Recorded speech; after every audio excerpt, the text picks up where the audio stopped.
You are very welcome to all of you our YouTube channel Civil with Akash. मेरा नाम है अभिषेक बोहरे।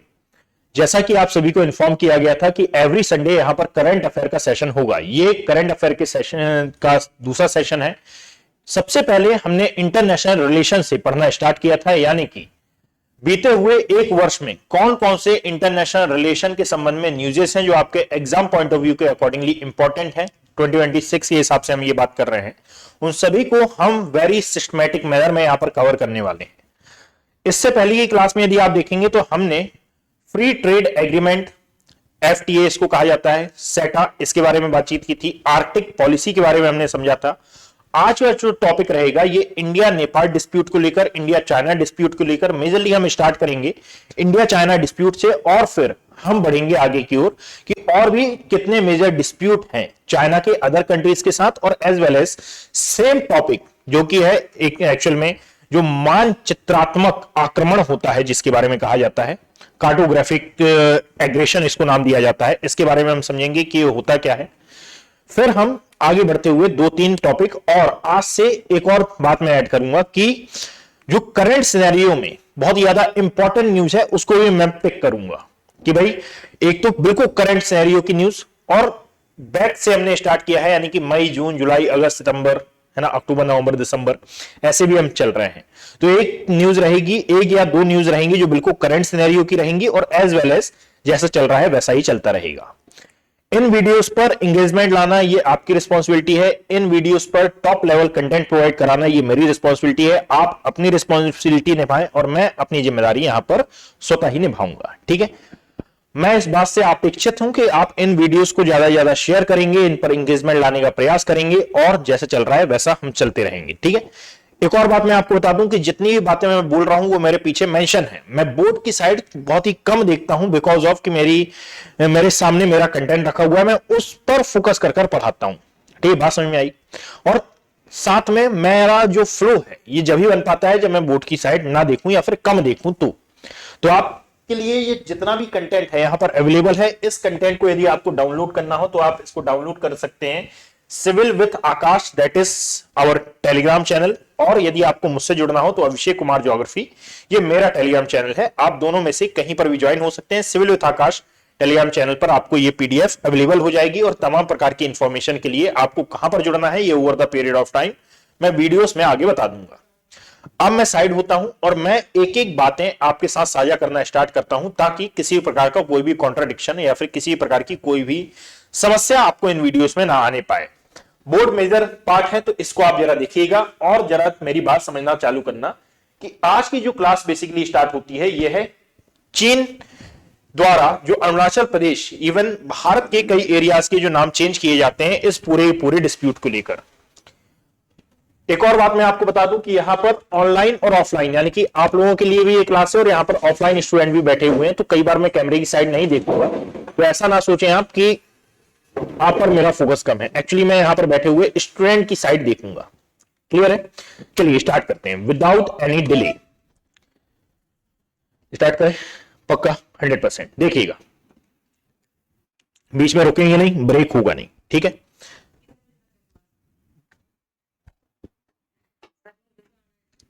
अभी चले जाओ बेटा, मुझे नहीं पता, ये टॉपिक खत्म होंगे जब तक चलेगी क्लास, ठीक है। ये स्लाइड खत्म होनी चाहिए, ठीक है।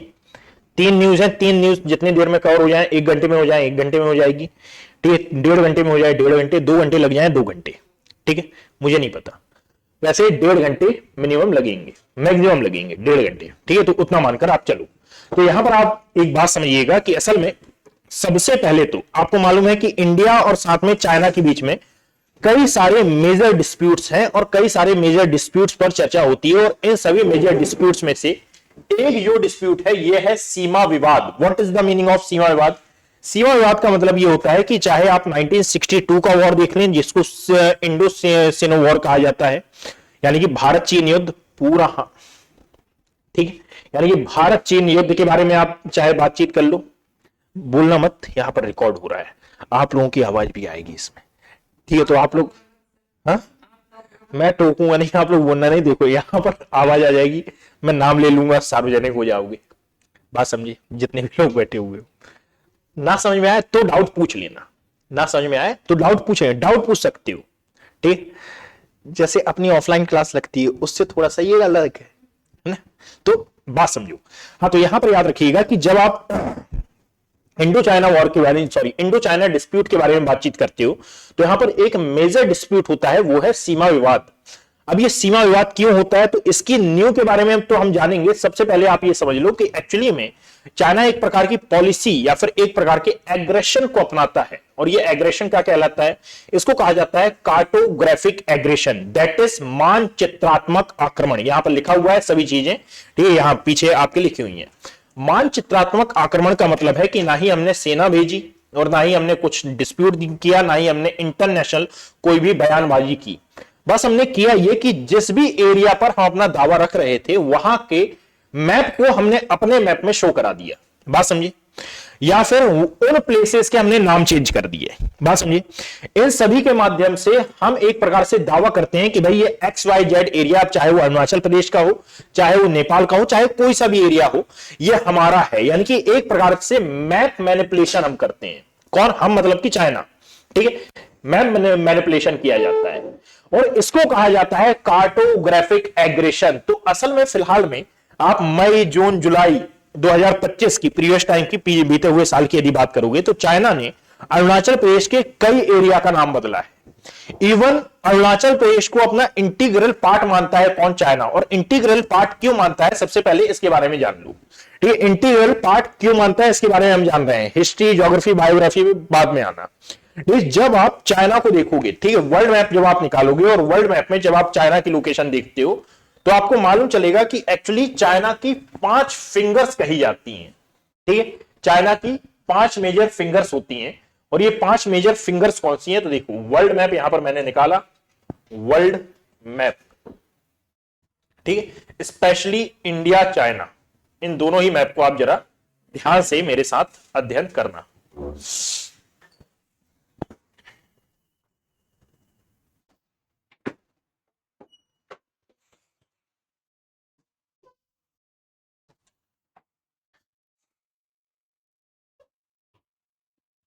ठीक, इस मैप को जरा ध्यान से देखना। तो ये वाला जो पोर्शन है ये है इंडिया, इसके ऊपर आता है चाइना, ये बात समझिए, ये है इंडिया, ये है चाइना, ये आता है पाकिस्तान। अब कई सारी बातें यहां पर मैं अंतर्निहित करूंगा, कई सारी बातें, ठीक है, उन सभी बातों को आप नोट डाउन करते जाना। ये है इंडिया, ये है चाइना, ये है पाकिस्तान। इंडिया दोनों साइड से, एक पाकिस्तान से नहीं बनती है, एक चाइना से नहीं बनती है, बात समझिए। अब 1950 का टाइम था जब यहां पर हमने शिमला समझौता किया था, बात समझिए। शिमला समझौते में हुआ क्या था कि असल में ये वाला जो पार्ट था उस टाइम, ये 1914 का टाइम था जब शिमला समझौता किया था। ये वाला जो एरिया दिख रहा है ये तिब्बत कहलाता था, बात समझिए। तिब्बत का ये जो सदर्न पार्ट था जिसको आज हम अरुणाचल प्रदेश बोल रहे हैं, उस टाइम नेफा कहलाता था, बात समझिए। शिमला समझौता एक्चुअली हुआ किसके बीच में था? तो ये था भारत, ठीक है। और उस टाइम के भारत की यदि हम बात करें तो पूर्वी पाकिस्तान इंटीग्रल पार्ट था भारत का, ये जो पाकिस्तान है ये भी इंटीग्रल पार्ट था भारत का, ठीक है। तो इसको कहा जाता था ब्रिटिश भारत। क्या नाम दिया जाता था? ब्रिटिश भारत। ये वाला जो पोर्शन था ये था तिब्बत, बात समझे। क्या हो गया? हाँ, ये वाला जो पोर्शन था ये था तिब्बत, और एज वेल एज पूरा का पूरा वैसे ही चल रहा था। यहां पर था अरुणाचल प्रदेश, ये तो ऊपर था चाइना जिसका पार्ट नहीं था तिब्बत। तिब्बत अपने एक सोवरेन स्टेट था। तो एक शिमला समझौता होता है, और शिमला समझौते में क्यों हुआ था बेसिकली शिमला समझौता? तो उसके पहले तक यदि आप देखोगे तो बहुत सारे बॉर्डर कॉन्फ्लिक्ट चल रहे थे कि भाई क्योंकि राजशाही थी कि किस राजा का क्षेत्र कहां तक है, इंडिया की टेरिटरी कहां तक है। यहां पर एक अलग साम्राज्य था, ठीक है, वो बोलता था इस लाइन को लेकर, जिसको आज हम जॉनसन लाइन का नाम देते हैं, ठीक है। जॉनसन लाइन मैंने आपको ज्योग्राफी में पढ़ाई है, जिनको नहीं पता उनके बारे में बता देता हूं कि एक्चुअली ये जॉनसन लाइन इंडिया और पाकिस्तान के बीच की सीमा रेखा है, जिसको चाइना प्रोक्लेम नहीं करता, ठीक है, चाइना नहीं मानता है, पर भारत जरूर मानता है, ठीक है। यदि आप देखोगे तो 1900 के आसपास इस जॉनसन लाइन को डिस्कवर किया गया था। जिन्होंने बनाई थी ये थे ब्रिटेन के sir Johnson, that is why इसका नाम पड़ा जॉनसन लाइन। बात समझ में आई? तो ये वाली जो लाइन दिख रही है ये वाली, ठीक है, ये है जॉनसन लाइन। चाइना किस लाइन को मानता है? तो चाइना मानता है एलएसी को, लाइन ऑफ एक्चुअल कंट्रोल को, भारत और अपने बीच की सीमा रेखा। कि भारत और चीन की जो अंतरराष्ट्रीय सीमा है यह है LAC line, line of actual control. और भारत बोलता है कि नहीं, मेरे और चीन के बीच की जो अंतरराष्ट्रीय सीमा है यह है क्या? Johnson line. सभी को अभी हम इंटरकनेक्ट करेंगे। तो सबसे पहले मैंने क्या बताया कि 1914 में ये जो इंटीग्रल पार्ट था, या सॉरी, जो इंटीग्रल पार्ट आज चाइना प्रोक्लेम करता है तिब्बत, ये सोवरेन स्टेट था, यानी कि सार्वभौम था, इस पर किसी का भी अधिकार था नहीं। बात समझ में आई? यहीं पर इसका तिब्बत के सदर्न पार्ट में आता था अरुणाचल प्रदेश, इसको कहा जाता था नेफा, NEFA, नेफा। बात समझ में आई? और ये था ब्रिटिश भारत। इन तीनों के बीच में शिमला एग्रीमेंट होता है, और शिमला एग्रीमेंट में यह कहा जाता है कि भाई आपकी बॉर्डर कहां से कहां तक है, हमारी बॉर्डर कहां से कहां तक है, ये तमाम प्रकार की चीजें यहां पर डिसाइड होती हैं। बात समझे? इंडिया के बारे में बार बार एक बात कही जाती है कि India is a very assimilative country, कि भाई सभी को आत्मसात करने वाला ये देश है। यदि कोई भी इंडिया में आता है तो उसका स्वागत ही किया जाता है, इसको बाहर नहीं निकाला जाता। ये बात क्यों कही जाती है और ये बात किस हद तक सही है, आप इस बात से अंदाजा लगा लो कि ये जितने भी एग्रीमेंट होते हैं इनको बहुत अच्छे से फॉलो करता है इंडिया। शिमला समझौता हुआ, शिमला समझौते को बहुत अच्छे से फॉलो किया गया कि हाँ ठीक है, ये शिमला समझौता है, हम इसको मानेंगे। चाइना ने इसको नहीं माना। अब चाइना ने आक्रमण करना चालू किया, यानी कि चाइनीज सेना जो तिब्बत को ऑक्यूपाई करना चाहती थी। 1950 से ये पूरा सिनेरियो देखने के लिए मिलता है आपको कि 1950 के आसपास ये तिब्बत में घुसती हैं और तिब्बत पर अपना दावा ठोकने लगती हैं कि तिब्बत हमारा पार्ट है। बात समझिए? और 1947 तक जो इंडिया था ये आजाद हो गया था, यानी कि 1914 में शिमला समझौता। शिमला समझौते पर साइन करने वाले कौन कौन? तो ब्रिटिश भारत, याद रखना, ब्रिटिश भारत, तिब्बत और चाइना, इन्होंने साइन किया। अब 1950 का समय आया, 1947 में भारत आजाद हो गया। 1950 में जो चाइनीज सेना थी या फिर चीन की जो सेना थी ये घुसती है तिब्बत में और तिब्बत को अपना पार्ट बनाने लगती है कि भाई ये तिब्बत हमारा पार्ट है। और तिब्बत का ही जो सदर पार्ट था ये कहलाता था नेफा। अभी हम उसको अरुणाचल प्रदेश बोलते हैं, उस टाइम ये कहलाता था नेफा। बात समझिए? बट ये जो अरुणाचल प्रदेश था ये किसका पार्ट है? अभी इंडिया का। तो अब बात समझना कि फिर बाद में over the period of time China ने ऑक्यूपाई किया तिब्बत। बात समझिए? चाइना ने ऑक्यूपाई किया तिब्बत और अब चाइना हमारे बिल्कुल ऊपर खड़ा हुआ है। बात समझिए? नेपाल हमारा मित्र है, भूटान न्यूट्रल रहता है, ठीक है, इन दोनों से कुछ लेना देना नहीं। नेपाल के बारे में हम बाद में बातचीत करेंगे। तो चाइना अब यहां तक आ गया। अब याद रखो कि चाइना एक प्रकार का प्रोजेक्ट चलाता है जिसको कहा जाता है सिल्क रूट। क्या नाम दिया जाता है? Silk route. बस अकेला ये कारण नहीं है, और भी मल्टीपल रीजन है जिनमें से ये एक सबसे बड़ा महत्वपूर्ण कारण है। OBOR इसको कहा जाता है, one belt one road initiative. बात समझिए? ये one belt one road initiative है। इसके माध्यम से होता क्या है कि जो चाइना है ये मिडिल ईस्ट के साथ अपनी कनेक्टिविटी बनाना चाहता है। बात समझ रहे हो? चाइना मिडिल ईस्ट के साथ अपनी कनेक्टिविटी बना रहा है, और ये जो चाइना मिडिल ईस्ट के साथ कनेक्टिविटी बना रहा है तो इसके लिए यूज करता है किसका? पाकिस्तान का। बात समझ रहे हो? और पाकिस्तान की सहायता से इसने ग्वादार पोर्ट डेवलप कर रखा है। बात समझ गए? चाइना पाकिस्तान की हेल्प से ग्वादार पोर्ट को डेवलप कर रहा है। और अब ऐसा तो है नहीं कि भारत कनेक्टिविटी नहीं बनाना चाहता, भारत भी कनेक्टिविटी बनाना चाहता है। और भारत कैसे कनेक्टिविटी बनाना चाहता है? तो भाई वो अफगानिस्तान के साथ ट्रेड करना चाहता है, वो भी मिडिल ईस्ट के साथ ट्रेड करना चाहता है। बट दोनों साइड दुश्मन, बीच में दोस्त, दुश्मन का दुश्मन दोस्त। बात समझ में आई? दुश्मन का दुश्मन दोस्त और दोस्त का दोस्त दोस्त वाला फंडा यहां पर। तो पाकिस्तान इसको एंटर करने नहीं देगा, यानी कि हमको, कि भाई हम क्यों अपने लैंड एरिया से आपको गुजरने दें। तो हम अफगानिस्तान के साथ ट्रेड नहीं कर पाएंगे, हम मिडिल ईस्ट के साथ ट्रेड नहीं कर पाएंगे। तो चाइना एक्चुअली में बस कार्टोग्राफिक एग्रेशन नहीं अपनाता, ठीक है, भारत को टैकल करने के लिए अकेला कार्टोग्राफिक एग्रेशन यानी कि मानचित्रात्मक आक्रमण नहीं अपनाता है, ये स्ट्रिंग ऑफ पर्ल और स्ट्रिंग ऑफ फ्लावर भी चलाता है। यानी कि ये चाहे यहां पर यदि आप देखोगे तो भारत के नीचे से अलग अलग एरिया में पोर्ट बनाकर भारत को घेरता है, ठीक है। और क्यों घेरता है? ताकि भाई हमारा यहां पर मैं इन्वेस्ट करूंगा, मैं पोर्ट बनाऊंगा और इसके माध्यम से मैं इस इंडिया को घेरूंगा, इसका जो व्यापार है ये मैं इसको मैनिपुलेट करूंगा, इसको प्रभावित करूंगा। और इसके लिए भारत क्या चलाता है? स्ट्रिंग ऑफ पर्ल, यानी कि स्ट्रिंग ऑफ फ्लावर और स्ट्रिंग ऑफ पर्ल, ये चाइना और इंडिया एक दूसरे के अगेंस्ट में यूज करते हैं। और इसी का एक पार्ट है ग्वादार पोर्ट और चाबहार पोर्ट। बात समझ में आई? यानी कि एक्चुअल में इसीलिए कहा जाता है कि जो करंट अफेयर की क्लास है, करंट अफेयर की क्लास में एक मुद्दा उठाऊंगा और एक मुद्दा उठाकर उसमें 3-4 मुद्दे कवर होंगे।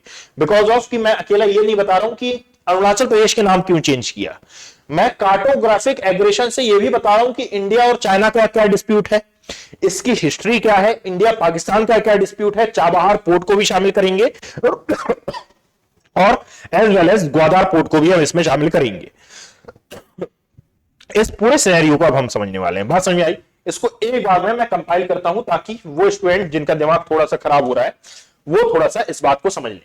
ठीक है, देखो अब मैं बताना यहां से चालू करता हूं कि एक्चुअली में major dispute, major concern start कहां से हो रहा है। तो भाई ये है हमारा इंडिया,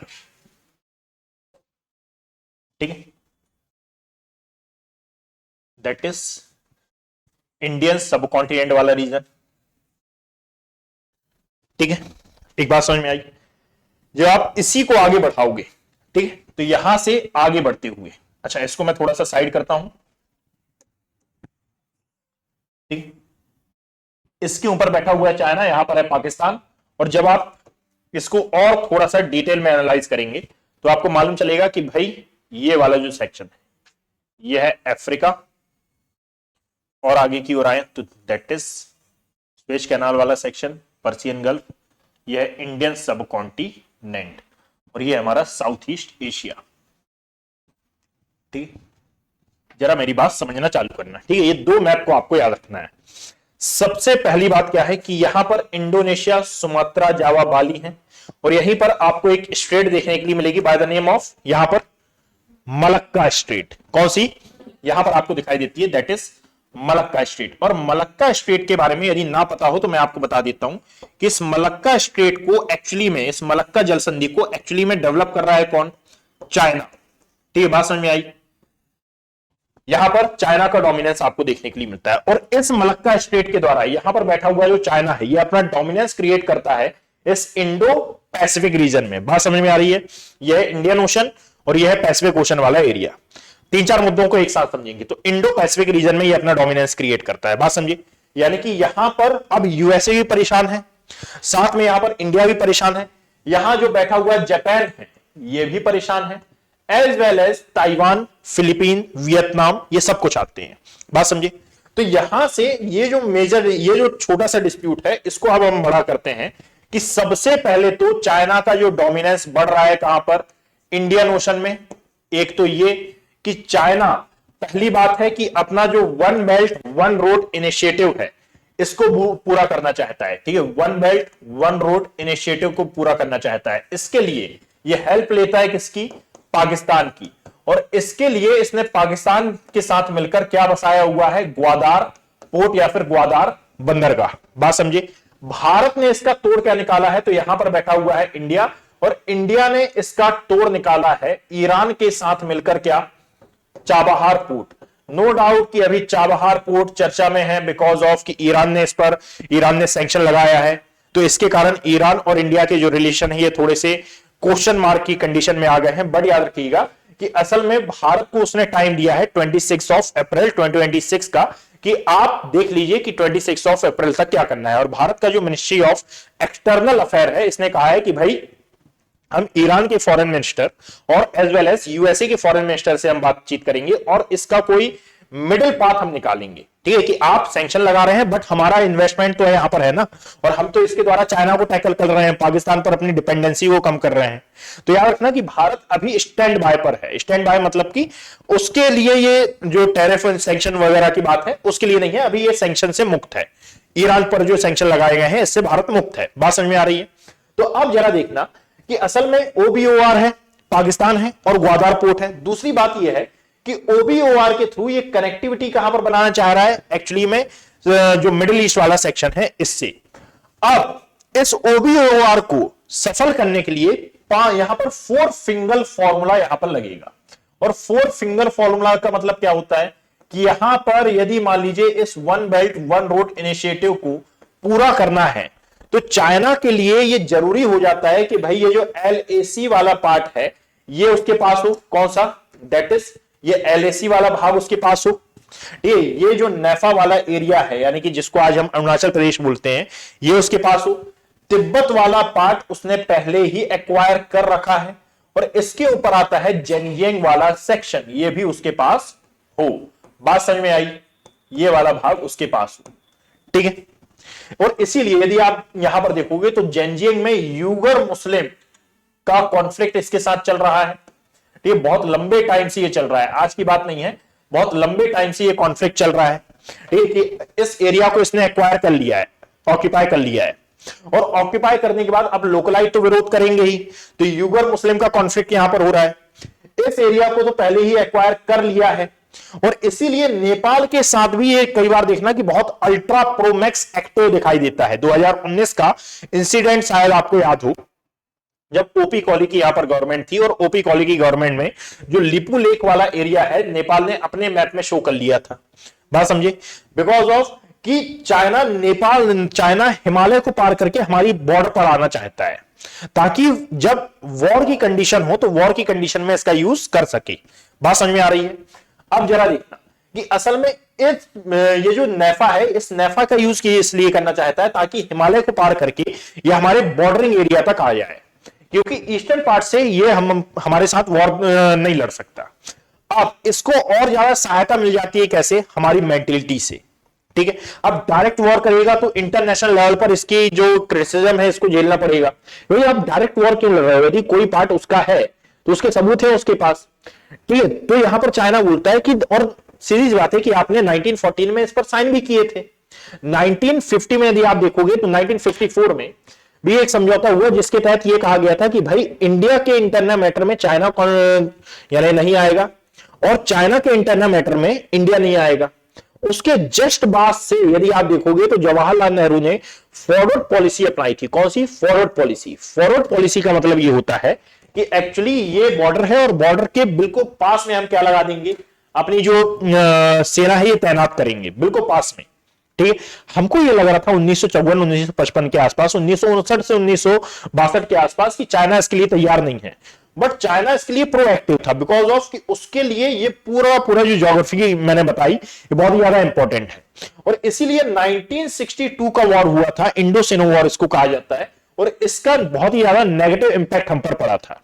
दैट मीन्स अब मैं इस पूरे को कंपाइल करता हूं। ठीक है, यानी कि इन जो चाइना है ये अपना रहा है इन वो OBOR, one belt one route initiative, इसको कहा जाता है सिल्क रूट। इसके लिए जरूरी है 4 फिंगर्स, और ये 4 फिंगर्स आती हैं कौन सा? जेनजियांग वाला पोर्शन, LAC वाला एरिया, तिब्बत वाला एरिया, और जिसको चाइना कहता है नेफा, और हम बोलते हैं अरुणाचल प्रदेश, ये वाला एरिया। बात समझे? अब ये डायरेक्टली इसको नहीं ले सकता है, तो ये अपना प्रोक्लेमेशन यहां पर करता है, और प्रोक्लेम ऐसे करता है कि भाई यहां के जो लोकल एरियाज हैं इनका नाम ये चेंज कर देता है, और नाम चेंज करके ये बोलता है कि देखो भाई अरुणाचल प्रदेश के लोगों के अपीयरेंस देखो आप, वह हमसे मेल खाती है। वहां की संस्कृति देखो तो आधे ज्यादा बौद्ध है, तो वहां की संस्कृति हमसे मेल खाती है। कल्चर को आप देख लो, ये भी हमसे मेल खाता है। ये पहनावा देख लो, ये भी हमसे मेल खाता है। यदि आप वहां की जलवायु के बारे में बातचीत करोगे तो लगभग जलवायु हमसे मेल खाती है। तो जब इतनी सारी सिमिलैरिटीज हैं तो ये हमारा ही पार्ट है ना। फिर वो यूज करता है इंडियंस का जो ओपिनियन है वो, और इंडियंस का ओपिनियन क्या यूज करता है?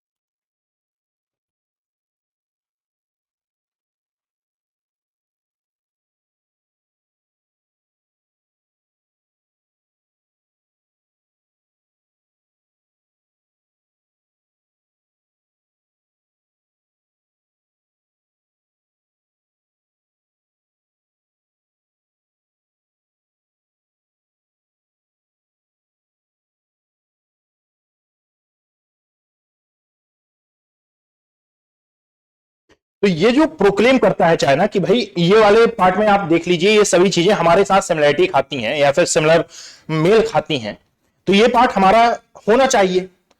अब भारत इसका तर्क देता है कि नहीं, आपने उस समय क्या एग्रीमेंट किया था 1914 में, शिमला समझौते में क्या कहा था? साइन किया था ना कि तिब्बत अलग है, तिब्बत को तो आज भी हम इसका पार्ट नहीं मानते, हमने माना था 1954 में, पर आज भी हम इसका पार्ट मानते नहीं है। बात समझे?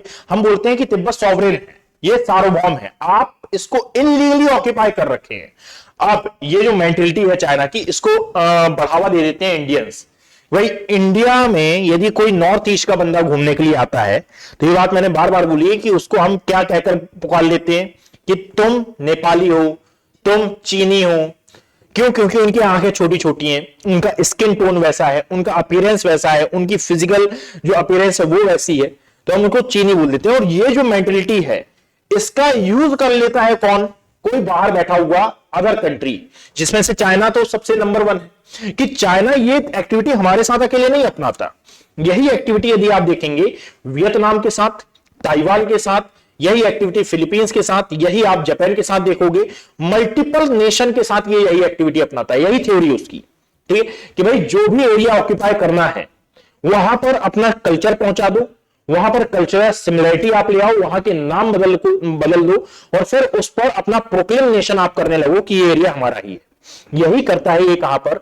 अरुणाचल प्रदेश पर। इसीलिए ये टॉपिक है, चर्चा का विषय बना हुआ है। बात समझ में आई? यानी कि अब इंडिया इसका सब्स्टिट्यूट कैसे निकालता है, यानी कि इंडिया दावा कैसे करता है? इंडिया बोलता है कि भाई 1914 में आपने जो हमारे साथ साइन किया था, कि क्या कहा जाता है इसको? Paris agreement. तो 1914 में ये जो पेरिस एग्रीमेंट साइन किया था, इसका क्या मतलब था? ये करते ही नहीं आप, ठीक। वो कहता है कि भाई देखो यार, 1914 में जो शिमला एग्रीमेंट साइन हुआ उसके 2 तर्क हैं। अब 2 तर्क, एक जो चाइना नहीं बोलता है और एक तर्क जो चाइना बोलता है। पहला तर्क जो चाइना बोलता है कि यार आप बताइए, जब शिमला समझौता हुआ, शिमला एग्रीमेंट हुआ, तो वो किस किस के बीच हुआ था? याद रखो, ब्रिटिश भारत, तिब्बत और चाइना। बात समझे? यानी कि ब्रिटिश भारत ना, तो ये तो ब्रिटेन ने अपना क्या दिखाया? उपनिवेशवादी शक्तियां दिखाई और साइन करा लिया था। हम तो साइन करना ही नहीं चाहते थे, पहली बात, ठीक है। ब्रिटेन ने अपनी शक्ति दिखाई, औपनिवेशिक शक्ति, और ब्रिटेन ने साइन करा लिया, हम इस पर साइन करना भी नहीं चाहते थे, ठीक है। और दूसरी बात कि ये जो शिमला समझौता हुआ था, इसमें बात क्या कही गई थी कि भाई आपका एरिया कहां तक है और हमारा एरिया कहां तक है, ये तो बॉर्डर डिसाइड हुई थी। तो तिब्बत कौन होता है इस पर साइन करने वाला? बिकॉज ऑफ कि हमारे दृष्टिकोण से तो तिब्बत सॉवरेन स्टेट है ही नहीं, तिब्बत सार्वभौम क्षेत्र है ही नहीं, और तिब्बत जब सार्वभौम क्षेत्र नहीं है तो वो साइन कैसे कर सकता है? यानी कि उसका साइन तो हम मानेंगे ही नहीं। बात समझ में आ रही है? और तीसरी बात कि एक्चुअली आप बोल रहे हो कि यहां पर जॉनसन लाइन है, ठीक है, यहां से हमको पीछे हटना चाहिए। भाई हमारे, आप क्या बोल रहे हो कि जॉनसन लाइन कहां पर है? ये वाला, ये जो ग्रीनिश वाला एरिया दिख रहा है, ये हमारी हिस्ट्री जब हम पढ़ते हैं तो जॉनसन लाइन हमको यहां पर दिखाई देती है। यानी कि जहां एलएसी तक हम आए हैं वो तो हमारा राइट था, ठीक है, हमने अपना राइट लिया है वापस, आप इलीगली हमारे यहां ठहरे हुए थे। यानी कि 2 बातें हुई, एक तिब्बत का साइन वो मानता ही नहीं है कि ये सॉवरेन साइन है, बिकॉज ऑफ तिब्बत को सॉवरेन मानता ही नहीं है, तिब्बत को अपना इंटीग्रल पार्ट मानता है। बट 1954 में हमने भी माना था, बट अभी हम नहीं मानते हैं, हम बोलते हैं कि तिब्बत आजाद है। बात समझे? दूसरा बोलता है कि साइन जो हुआ था वो औपनिवेशिक भारत में हुआ था, यानी सॉरी, जब ब्रिटेन का उपनिवेशवाद था आपके यहां जब हुआ था, तो वो समझौता अभी कैसे एप्लीकेबल हो सकता है, ठीक है। और तीसरी बात कि जो एलएसी वाला विवाद आप बोल रहे हो, एलएसी तो हमारा इंटीग्रल पार्ट है ही, बिकॉज ऑफ जॉनसन लाइन को हम ये ब्लू वाली लाइन मानते हैं, जहां पर आज एलएसी वाली लाइन है वो हमारे लिए जॉनसन लाइन, वो है हमारे लिए भारत और चीन के बीच की अंतरराष्ट्रीय सीमा। आप बोल रहे हो कि ग्रीन वाली लाइन है। बात समझिए, आप गलत हो, बिकॉज ऑफ कि इसके पीछे एक और थ्योरी निकल के आती है कि चाइना की ऑन रिटन हिस्ट्री है एक, ठीक है, सेल्फ रिटन हिस्ट्री है। एक वो हिस्ट्री जो कि चाइना की सभी लोग जानते हैं, और एक वो हिस्ट्री जो कि बस चाइना जानता है। हिस्ट्री को मैनिपुलेट करता है ये अपने अकॉर्डिंगली, यहां पर इसका फायदा होगा, ये मैनिपुलेट कर देगा। जिस राजा ने असल में ये जॉनसन लाइन के समझौते पर हस्ताक्षर किए थे, चाइना तो कई जगह पर यह भी प्रोक्लेम करता है कि ऐसा कोई राजा था ही नहीं हमारे यहां, ठीक है, ये तक प्रोक्लेम करता है। और ये विवाद शुरू होता है इन पूरे मुद्दों से, और इन पूरे मुद्दों से इस पूरे विवाद का आपको कनेक्शन देखने के लिए मिलेगा। तो कुल मिलाकर अब न्यूज ये है कि चाइना आया और इन्हीं सभी मुद्दों को उठाया, और इसको लेकर इसने नैफा, जिसको आज हम अरुणाचल प्रदेश बोलते हैं, यहां के कुछ एरिया के नाम बदल दिए। और नाम बदलना दैट मींस क्या हो जाता है नाम बदलने से? तो भाई सब कुछ कहानी शुरू होती है नाम से ही, ठीक है। यदि आप किसी भी एरिया में किसी भी एरिया का नाम लें, तो और किसी भी एरिया के बारे में यदि कोई मेंटेलिटी आप गेन कर रहे हैं, तो सबसे पहले आप उसके नाम के साथ कहानी जोड़ते हैं। यदि मैं यहां पर पाकिस्तान की कहानी बोलता हूं, अगर पाकिस्तान के किसी एरिया का नाम लेता हूं, तो सबसे पहले आपके मनो मस्तिष्क में क्या आएगा? लाहौर नाम लिया तो ये पाकिस्तान का ही पार्ट है, और लाहौर नाम लिया तो वो तमाम प्रकार के ऑपरेशन जो कि इंडिया ने किए हैं पाकिस्तान पर, वो तमाम प्रकार के युद्ध जिनमें भी लाहौर का नाम आया है, वो आपके मेंटल यानी आपके दिमाग में आ जाएगा। और दिमाग में आना तो आपकी एक छवि बनी हुई है लाहौर की कि भाई यहां पर ना टेररिस्ट एक्टिविटीज बहुत ज्यादा होती हैं। ठीक है, यदि मैंने दिल्ली का नाम लिया है तो दिल्ली का नाम लेने पर आपको इंडिया ही आएगा। ठीक है, और Delhi central heart of India कहा जाता है। इसी प्रकार से यदि मैं नॉर्थ ईस्ट के नाम लेता हूं तो नॉर्थ ईस्ट के नाम आप देखना हिंदी नाम ही है। ठीक है, तो वो इंडिया का ही पार्ट माना जाएगा। अब कई एरिया में गया, कौन से नाम चेंज किए बिल्कुल जरूरी नहीं है, आया और उसने चेंज कर दिया। और यहां से ये मेजर कॉन्फ्लिक्ट उठना चालू हुआ कि भाई चाइना नाम क्यों चेंज कर रहा है, और इसके लिए इस पूरी की पूरी थ्योरी को नाम दिया गया कार्टोग्राफिक एग्रेशन। की भाई एक्चुअल में चाइना इन सभी मुद्दों, जितने भी मैंने पीछे बताया, इन सभी मुद्दों के लिए अरुणाचल प्रदेश का यूज कर रहा है, और ये अपना रहा है कार्टोग्राफिक एग्रेशन, यानी कि ये कर रहा है मैप मैनिपुलेशन, ये कर रहा है नेम असाइनमेंट, यानी कि नाम चेंज करके और उस संबंधित एरिया को अपने मैप में दिखाकर उसको अपना इंटीग्रल पार्ट बनाकर उस पर टेरिटोरियल क्लेम कर कर साथ में ये इंटरनेशनल इन्फ्लुएंस क्रिएट करना चाहता है। ठीक है, तो नाम चेंज कर दिया। बात ये भी आती है कि नाम चेंज कर दिया, अरे आकर रहने थोड़े लगा। ठीक है, नाम चेंज किया कर दे, नाम चेंज करने से क्या होता है? भारत क्यों इतना ज्यादा उसको यानी भाव दे रहा है? ना दे भाव, सीधी बात आती है ना कि यार हम क्या इतने फ्री बैठे हैं, इतने विले हैं हम कि हम कोई नाम चेंज कर दे? क्या हमने ऑफिशियल अपने डॉक्यूमेंट में चेंज कर दिया? नहीं, नाम चेंज कर दे, कर दो भाई। पूरा पार्ट तो पूरा विश्व तो जानता है ना कि अरुणाचल प्रदेश हमारा इंटीग्रल पार्ट है, तो इतना मुद्दा उठाने की क्यों जरूरत है? और ये यूपीएससी के लिए कैसे इंपॉर्टेंट हो गया यार? इस बात को भी समझो कि असल में नाम चेंज किया, नाम चेंज करने पर यदि आपने मुद्दा नहीं उठाया और आपने इसका अपना एग्रेशन यहां पर नहीं बताया कि नहीं ये बात गलत है, तो याद रखो दैट मीन्स कि आप इसको समर्थन दे रहे हो। किसी चीज का विरोध ना करना उसका मुख्य समर्थन कहलाता है। बात समझिए, यदि आप समर्थन नहीं कर रहे हो तो ये विरोध करो। ठीक है, शांत नहीं रहना है उस बात पर। तो नाम चेंज किया, नाम चेंज करने से चाइना का वो पार्ट नहीं हो गया, बट यदि आपने विरोध नहीं किया तो आगे आकर ये इसको इंटरनेशनली यूज करेगा। यार हमने तो देखो 2025 में नाम चेंज किया था, 2026 आ गया है। यदि मान लीजिए इंडिया को ये लग रहा था कि ये गलत है तो इंडिया को इसका विरोध करना था, एग्रेशन दिखाना था। क्यों नहीं विरोध किया? एग्रेशन दिखाने का मतलब यह नहीं होता कि आप जाओ आर्मरी आर्टरी लेकर उससे युद्ध करने लगो। एग्रेशन दिखाने का मतलब यह है कि अपनी अनएक्सपेक्टेंसी वहां पर दिखाओ कि भाई मैं इस बात से पूर्णतः क्या करता हूं, डिसएग्री करता हूं और ये बात मैं एक्सेप्ट नहीं करूंगा। दैट इज वाई याद रखो कि नाम चेंज किया गया और इसका आने वाले भविष्य में इंटरनेशनल इन्फ्लुएंस के रूप में ये यूज करेगा। दैट इज वाई एग्रेशन दिखाना जरूरी हो जाता है और विरोध जताना जरूरी हो जाता है, जो कि भारत ने किया। बात समझ में आई? तो याद रखिएगा कि ये पूरी न्यूज ये आपके लिए चर्चा में है। अब जो शिमला कन्वेंशन हुआ था उसको मैं एक बार कंपाइल कर देता हूं कि जब शिमला कन्वेंशन किया गया था तो इसी में सर हेनरी मैकमोहन ने एक्चुअली में भारत और पाकिस्तान के बीच की जो अंतरराष्ट्रीय सीमा है ये डिसाइड की थी। यहां पर यदि आप देखोगे तो ये वाला पार्ट है क्या, नॉर्थ ईस्ट वाला अरुणाचल प्रदेश वाला एरिया, और ये है चाइना वाला एरिया। जब आप सैटेलाइट इमेज देखते हो तो ऐसा दिखाई देता है। ये जहां पर आज चाइना दिख रहा है ये है तिब्बत वाला एरिया। बात समझिए, तिब्बत का सदर्न पार्ट माना जाता है अरुणाचल प्रदेश। ठीक है, अब यह है भारत का पार्ट, इंटीग्रल पार्ट माना जाता है। तो उस समय जो रेखा बनाई गई थी तिब्बत और अरुणाचल प्रदेश के बीच में, यह बनाई गई थी मैकमोहन लाइन। ये हाईलाइट यहां पर है। ठीक है, ये थी मैकमोहन लाइन। तो शिमला समझौते में एक तो मैकमोहन लाइन बनी थी, दूसरी बात है कि जॉनसन लाइन पहले ही क्रिएट हो गई थी और उसी को फिर से ऑफिशियल डिक्लेयर किया गया था कि भाई यही लाइन है जो कि भारत और चीन के बीच की अंतरराष्ट्रीय सीमा है। बात समझ में आ रही है? थर्ड बात ये हुई थी कि तीनों ने यहां पर साइन किए थे और बोला गया था भाई अब कोई भी किसी भी प्रकार से सीमा विवाद में नहीं गिरेगा। बात समझिए, और फिर over the period of time, ठीक है, मैकमोहन पर इसने आपत्ति जताई कि भाई मैं मैकमोहन को एक्सेप्टेंसी देता नहीं हूं। और ये कब की बात है? जब ये आ गया तिब्बत तक, और तिब्बत तक आया तो इसने कहा कि तिब्बत सॉवरेन नहीं था तो मैं इसको एक्सेप्टेंसी नहीं देता। 1950 में भारत की ये कंडीशन थी नहीं ये डायरेक्टली किसी वॉर में पार्टिसिपेट हो जाए या फिर अपना पार्टिसिपेशन दिखा दे, इन्वॉल्व हो जाए। इसके लिए इसने 1954 में किया शिमला समझौता, सॉरी पंचशील समझौता, पंचशील एग्रीमेंट। और पंचशील एग्रीमेंट में 5 तथ्य यहां पर रखे गए और 5 तथ्यों के बारे में बातचीत की गई कि भाई ये पंचशील समझौते के 5 पिलर। अब ये 5 पिलर कहां गए?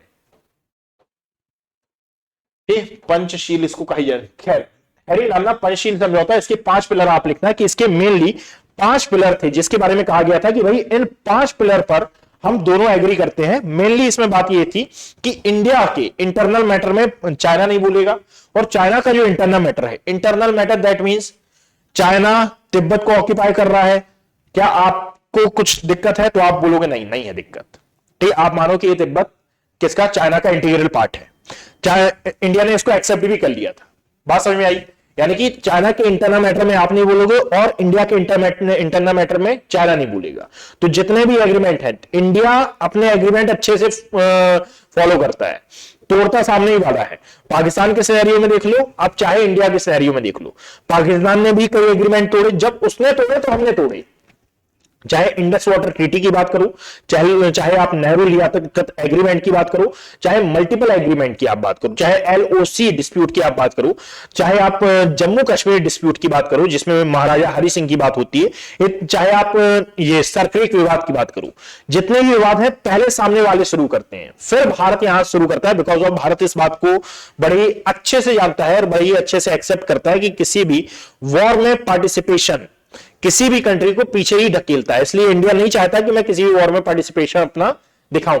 खैर, इस बात के बारे में बाद में बातचीत करेंगे। तो यहां पर ये जो पंचशील एग्रीमेंट हुआ, पंचशील एग्रीमेंट में मेजरली ये बात कही गई थी, भाई इंडिया के इंटरनल मैटर में चाइना नहीं बोलेगा और चाइना का जो इंटरनल मैटर होगा इसमें इंडिया नहीं बोलेगा, ये दोनों एक दूसरे में इंटरफेयर नहीं करेंगे। और 5 मुद्दे यहां पर दिए गए कि ये 5 मुद्दे मैं आपको बताता हूं, लिखो एक एक करके। सबसे पहला है कि संप्रभुता का परस्पर सम्मान, यानी कि सभी एक दूसरे की सॉवरेनिटी का, संप्रभुता का परस्पर सम्मान करेंगे। यदि मान लीजिए चाइना बोल रहा है कि भाई ये मेरा पार्ट है और यहां पर मैं एक सॉवरेन स्टेट की कैटेगरी में इसको डाल रहा हूं, तो इंडिया उसको एक्सेप्ट करेगा। इसका मतलब वही है कि एक दूसरे में इंटरफेयर आप नहीं करेंगे। सेकंड बात आती है कि एक दूसरे पर आप अटैक नहीं करेंगे, यानी कि आक्रमण नहीं करेंगे, ठीक, आक्रमण नहीं करेंगे। आंतरिक मामलों में हस्तक्षेप नहीं करेंगे। थर्ड है, आंतरिक मामलों में हस्तक्षेप नहीं करेंगे। समानता और परस्पर लाभ की भावना आप रखेंगे। और शांतिपूर्ण सह अस्तित्व का भाव आप यहां पर प्रकट करेंगे। शांतिपूर्ण सह अस्तित्व का भाव प्रकट करेंगे। ये शांतिपूर्ण सह अस्तित्व और समानता और परस्पर लाभ का ध्यान रखेंगे। शांतिपूर्ण सह अस्तित्व और समानता और परस्पर लाभ की भावना का ध्यान रखेंगे, ठीक है। इसकी सबसे मेजर बात यह थी कि भारत ने इस टाइम पर ना जो अपना सीमा विवाद चल रहा था चाइना के साथ, उसको नजरअंदाज कर दिया। और नजरअंदाज क्यों कर दिया? क्योंकि भारत को यह पूरी की पूरी उम्मीद थी कि भाई पंचशील समझौता हुआ है, ये 5 मेजर कंसेप्ट इसमें आए हैं, तो बट ऑब्वियस ही बात है कि पंचशील समझौते के बाद चाइना एग्रेशन नहीं दिखाएगा और चाइना ऐसी कोई एक्टिविटी नहीं करेगा। और चाइना सबसे बड़ी बात कि भारत के साथ विवाद नहीं करेगा, तो भारत बेफिक्र था। पर नेहरू जी को स्मार्ट इसलिए कहा जाता है क्योंकि नेहरू जी ने यहां पर एक पॉलिसी अपनाई by the name of forward policy. Forward policy में इन्होंने कहा था कि भाई देखो यार, हम किसी भी समस्या के लिए पहले से तैयार रहे, वो ज्यादा बेटर रहेगा। इसीलिए इन्होंने किया ये कि भाई जितनी भी हमारा सीमाई क्षेत्र है वहां पर आप क्या करो, इसके पहले की कहानी बता रहा हूं मैं, ठीक है। 1954 हो गया है, 1959 से 1962 तक की कहानी मैं बता रहा हूं। 1959 से जो नेहरू जी थे उन्होंने फॉरवर्ड पॉलिसी अपनाई और फॉरवर्ड पॉलिसी में यह कहा गया कि जो इंडिया और चाइना की बॉर्डर है, जो कि पहले जॉनसन लाइन थी, है ना, उस टाइम तक एलएसी डिस्कवर हुई नहीं है, तो जो जॉनसन लाइन है हम उसके आसपास क्या करेंगे, इंडियन आर्मी को तैनात करेंगे। हम अटैक नहीं कर रहे हैं, हम अलर्टनेस ला रहे हैं, प्रिपेयर्डनेस ला रहे हैं, रेडीनेस है ये कि हम उसके आसपास इंडियन आर्मी को डिप्लॉय कर रहे हैं, ठीक, ताकि यदि कोई कंडीशन क्रिएट हो तो हम उसका सामना तो कर सकें। इसको कहा जाता है फॉरवर्ड पॉलिसी कि भाई अपनी सेना को सामने लाकर खड़ा कर दो। बात समझ में आई? तो यहां पर जब इसने ये अपनाया तो हमको ये लग रहा था कि चाइना इसके लिए कोई भी तैयारी नहीं कर रहा है। बात समझिए, over the period of time यदि आप देखोगे तो चाइनीज आर्मी ने अचानक से अटैक किया था 62 के आसपास, यानी कि हमको बाद में मालूम चला था कि चाइना वॉर में पार्टिसिपेट कर रहा है, उसको उठाइए, चाइना वॉर में पार्टिसिपेट कर रहा है, ये फिर यहां से शुरू होती है इंडो सिनो वॉर, यानी कि इंडिया सिनो वॉर, इंडिया चाइना डिस्प्यूट जिसको कहा जाता है, क्योंकि इसके पहले तक भारत इस कंडीशन में था ही नहीं कि ये वॉर में पार्टिसिपेट कर पाए। 1948 में एक झटका तो इसको पहले ही लग गया था, वही जो हरि सिंह, महाराजा हरि सिंह जम्मू कश्मीर को लेकर जो डिस्प्यूट हो गया था पाकिस्तान के साथ, उसके कारण तो पहले ही ये बैकवर्ड में आ गया था। ये नहीं चाहता था कि मैं वॉर में पार्टिसिपेट करूं, इसीलिए फॉरवर्ड पॉलिसी की अपना रहे थे नेहरू जी। बट चाइना ने अचानक से युद्ध किया, और अचानक से युद्ध किया तो इसने तोड़ दिया एक प्रकार से क्या, जो पंचशील समझौता है, ठीक है, वो कि भाई आप एक दूसरे के इंटरनल मैटर में नहीं बोलेंगे। पंचशील समझौते में हमसे जो गलती हुई थी ये वो हुई थी कि भारत ने सीमा विवाद को लेकर एग्रीमेंट कर लिया था कि ठीक है हम सीमा विवाद को नजरअंदाज कर देते हैं, क्योंकि कोई कंक्लूजन तो निकला नहीं था। एक्चुअल में भारत को पंचशील समझौते पर ये जो सीमा विवाद है इसको नजरअंदाज नहीं करना था। यदि उस टाइम नजरअंदाज नहीं करते तो हो सकता है कि जो सिनो इंडिया वॉर कही जाती है ये हमको देखने के लिए नहीं मिलती। अब सिनो इंडिया वॉर हुई, सिनो इंडिया वॉर में इसने क्या अपना लिया, यानी कि क्या ऑक्यूपाई कर लिया, पूरा पूरा एलओसी वाला, एलएसी वाला पार्ट, ठीक है, यानी कि उसको हमने बोला चाइना ऑक्यूपाइड कश्मीर, जैसे पीओके है वैसे ही बना सीओके, और एक लाइन वहां पर क्रिएट होती है जिसको नाम दिया जाता है लाइन ऑफ एक्चुअल कंट्रोल। और फिर इसके बाद से चाइना ये बात जानता है भाई जो इंडिया है ये अल्ट्रा प्रोमैक्स एक्टिव हो गया है कहां पर, इस एलएसी वाले एरिया में। यह बात बिल्कुल सही है कि हम इससे डायरेक्ट युद्ध में नहीं जीत पाएंगे, बात समझना। यदि चाइना युद्ध कर दे, यानी कि चाइना वॉर लड़ता क्यों नहीं है हमसे, यदि एरिया लेना है तो ऑक्यूपाई कर ले। वॉर इसलिए नहीं लड़ता बिकॉज ऑफ, अब याद रखो वो जो पहले की कहानी मैंने बताई OBOR, तिब्बत की 4 फिंगर्स, ठीक है, तो जो तिब्बत वाला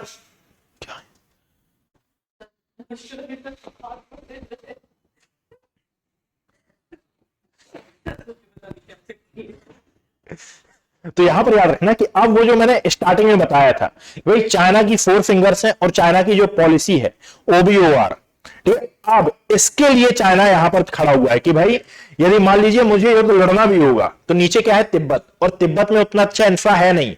इंडियन मॉनसून यदि आपने पढ़ा हुआ तो इंडियन मॉनसून में मैंने आपको बताया था कि तिब्बत की सबसे बड़ी प्रॉब्लम क्या है कि यहां पर तापमान बहुत कम हो जाता है, इंफ्रास्ट्रक्चर उतना है नहीं, ह्यूमन सेटलमेंट उतने अच्छे से होता नहीं है, अगर व्यवसाय चलते नहीं है, बात समझे, यानी कि रोड एंड इंफ्रा नहीं है। ये रोड इंफ्रा ना होने से जो इकोनॉमी है ये यहां पर डेवलप नहीं हो पाती है, बात समझ रहे हो। अब इसीलिए चाइना बोलता है कि भाई मैं यहां पर डायरेक्टली युद्ध में पार्टिसिपेट तो कर नहीं सकता हूं, क्योंकि मेरे पास तो इंफ्रा ही नहीं है ना, मैं रोड कैसे लाऊंगा, और साथ में जो सैनिक लड़ेंगे उनको मैं सामान की आपूर्ति कैसे करूंगा, रिसोर्सेज कैसे पहुंचाऊंगा उन तक, बात समझिए। दैट इज वाई ये नहीं चाहेगा कि एलएसी साइड से वॉर हो। बट यही जो प्रोक्लेमेशन है ये ठोकता है कहां पर कि भाई जैसे लद्दाख हमारा है ये बोलता है, वही प्रोक्लेमेशन ये ठोकता है कि भाई ये नॉर्थ ईस्टर्न पार्ट भी हमारा है, और इसको और ज्यादा मजबूत कर देते हैं हमारे दावे और हमारा बिहेवियर, बात समझे कि नहीं। जो अरुणाचल प्रदेश वाला एरिया है मैं यहां पर आऊंगा तो ये बात जानता है कि भाई ये जो OBOR है, ठीक है, इसका एक इंटीरियर पार्ट हमको बनाना होगा अरुणाचल प्रदेश को, और एलएसी को तो हमने ऑक्यूपाई कर ही रखा है। तो हम एक्चुअली में यदि नॉर्थ ईस्ट को पाना चाहते हैं तो हम हिमालय को पार करके आ जाएं।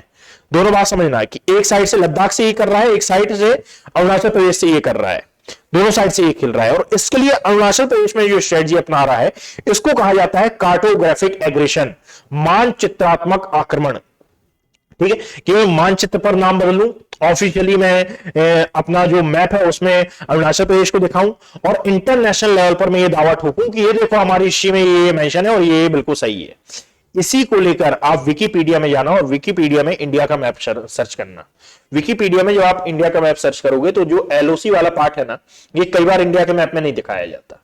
ये कई बार देखा होगा कि इंडिया का मैप हम ऐसे बनाते हैं, ठीक है, वो कैसे बनाता है, विकिपीडिया में जाओगे आप तो विकिपीडिया या फिर एक सिंपल सा गूगल सर्च करना तो वर्ल्ड मैप, और वहां पर इंडिया का मैप देखना, उसमें आपको एक कमी देखने के लिए मिलेगी कि भाई ये वाला एलएसी वाला पार्ट हमारा है और एलओसी वाले पार्ट को इसने पाकिस्तान के मैप में शो कराया है।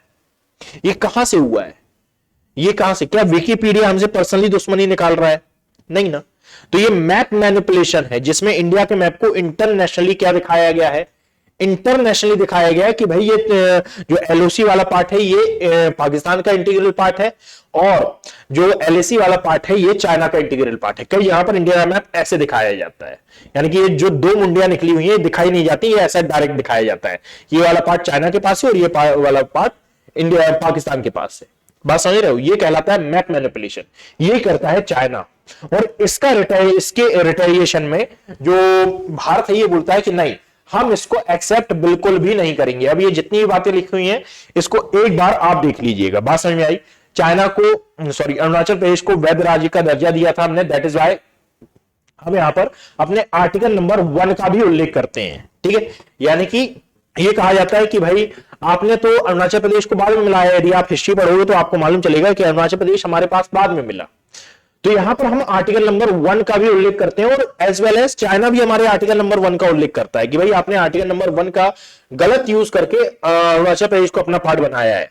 हम आर्टिकल नंबर 1 का यूज इसलिए करते हैं बिकॉज ऑफ कि हम बोलते हैं कि जब आप हमारा संविधान पढ़ोगे तो हमारा संविधान ही अनुमति नहीं देता है कि कोई बाहरी राज्य हमारे नाम चेंज कर दे या फिर हमारे एरिया को ऑक्यूपाई कर ले और हम उसका रिटेलिएशन ना बताएं। तो भारतीय संविधान भी यहां पर निकल के आता है। भारतीय संविधान का अनुच्छेद number 1 as well as international relation भी इससे प्रभावित होते हैं। जो चाबहार पोर्ट है, जो ग्वादार पोर्ट है, ये भी यहां पर निकल के आता है।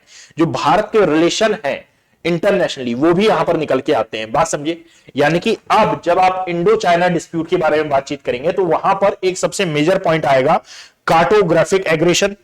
सेम एज वहां पर आपको याद रखना है कि असल में जो इंडिया और पाकिस्तान है ये भारत का जो डोमिनेंस है ये कम करने के लिए या फिर भारत पर डोमिनेंट होने के लिए ग्वादार पोर्ट डेवलप कर रहे हैं, ताकि भारत की जो कनेक्टिविटी है मिडिल ईस्ट से ना बन पाए और अपनी कनेक्टिविटी ये बढ़ा रहे हैं। इसके लिए इसके दूसरे पार्ट के रूप में, अदर पार्ट के रूप में जो भारत है ये चाबहार पोर्ट को एक्टिव कर रहा है। बात समझ में आई? और चाबहार पोर्ट पर इसने इन्वेस्ट भी कर रखा है। और चाबहार पोर्ट कहां पर है यदि आपको जानना हो तो जो ईरान है, ईरान का जो साउथ ईस्टर्न पार्ट है, यहां पर आपको चाबहार पोर्ट देखने के लिए मिलेगा। और ये चाबहार पोर्ट अभी वर्तमान में चर्चा में है, जो कि इस मैप को समझना। ठीक है, तो एक तो ये पूरा डिस्प्यूट हो गया कार्टोग्राफिक एग्रेशन। कार्टोग्राफिक एग्रेशन के अलावा ये इंडिया पाकिस्तान डिस्प्यूट चल ही रहा है, इंडिया चाइना डिस्प्यूट चल ही रहा है। साथ में यहां पर यदि आप देखोगे तो कई जगह पर इस मैप को, मैं इस मैप की बात कर रहा था कि इस मैप को अपने में बताया जाता है। विकिपीडिया में एक सिंपल सर्च करोगे मिल जाएगा, मैप मैनिपुलेशन होता है। साथ में ये दोनों ही कंट्री मिलकर, ठीक है, एक पोर्ट डेवलप कर रहे हैं जो कि मिडिल ईस्ट से डायरेक्टली कनेक्टिविटी बनाएगा। इसको कहा जाता है ग्वादार पोर्ट। क्या कहा जाता है? ग्वादार पोर्ट। और इसका सब्स्टिट्यूट निकाल रहा है इंडिया। यह है ईरान वाला सेक्शन, कहां गया? यह है, अरे कहां गया? यह है ईरान वाला सेक्शन। और ईरान के ये साउथ ईस्टर्न पार्ट में, ठीक है, south eastern part, that means यहां पर आएगा ये साउथ ईस्टर्न पार्ट में, यानी कि पाकिस्तान का जो ग्वादार पोर्ट है और चाबहार पोर्ट, इनके बीच की दूरी लगभग 170 किलोमीटर है, अप्रोक्सीमेटली 170 किलोमीटर। यहां से दिल्ली जितनी दूरी भी नहीं है। बात समझी? तो 170 किलोमीटर की दूरी पर है चाबहार पोर्ट और यहां पर लाहौर के आसपास आपको ग्वादार पोर्ट देखने के लिए मिलेगा। बात समझ में आई? अब ये क्यों डेवलप कर रहे हैं? ताकि हम यहां से जाए और यहां से हम कनेक्टिविटी बना सकें। किससे? डायरेक्टली अफगानिस्तान से, जो कि अफगानिस्तान कहां बैठा हुआ है?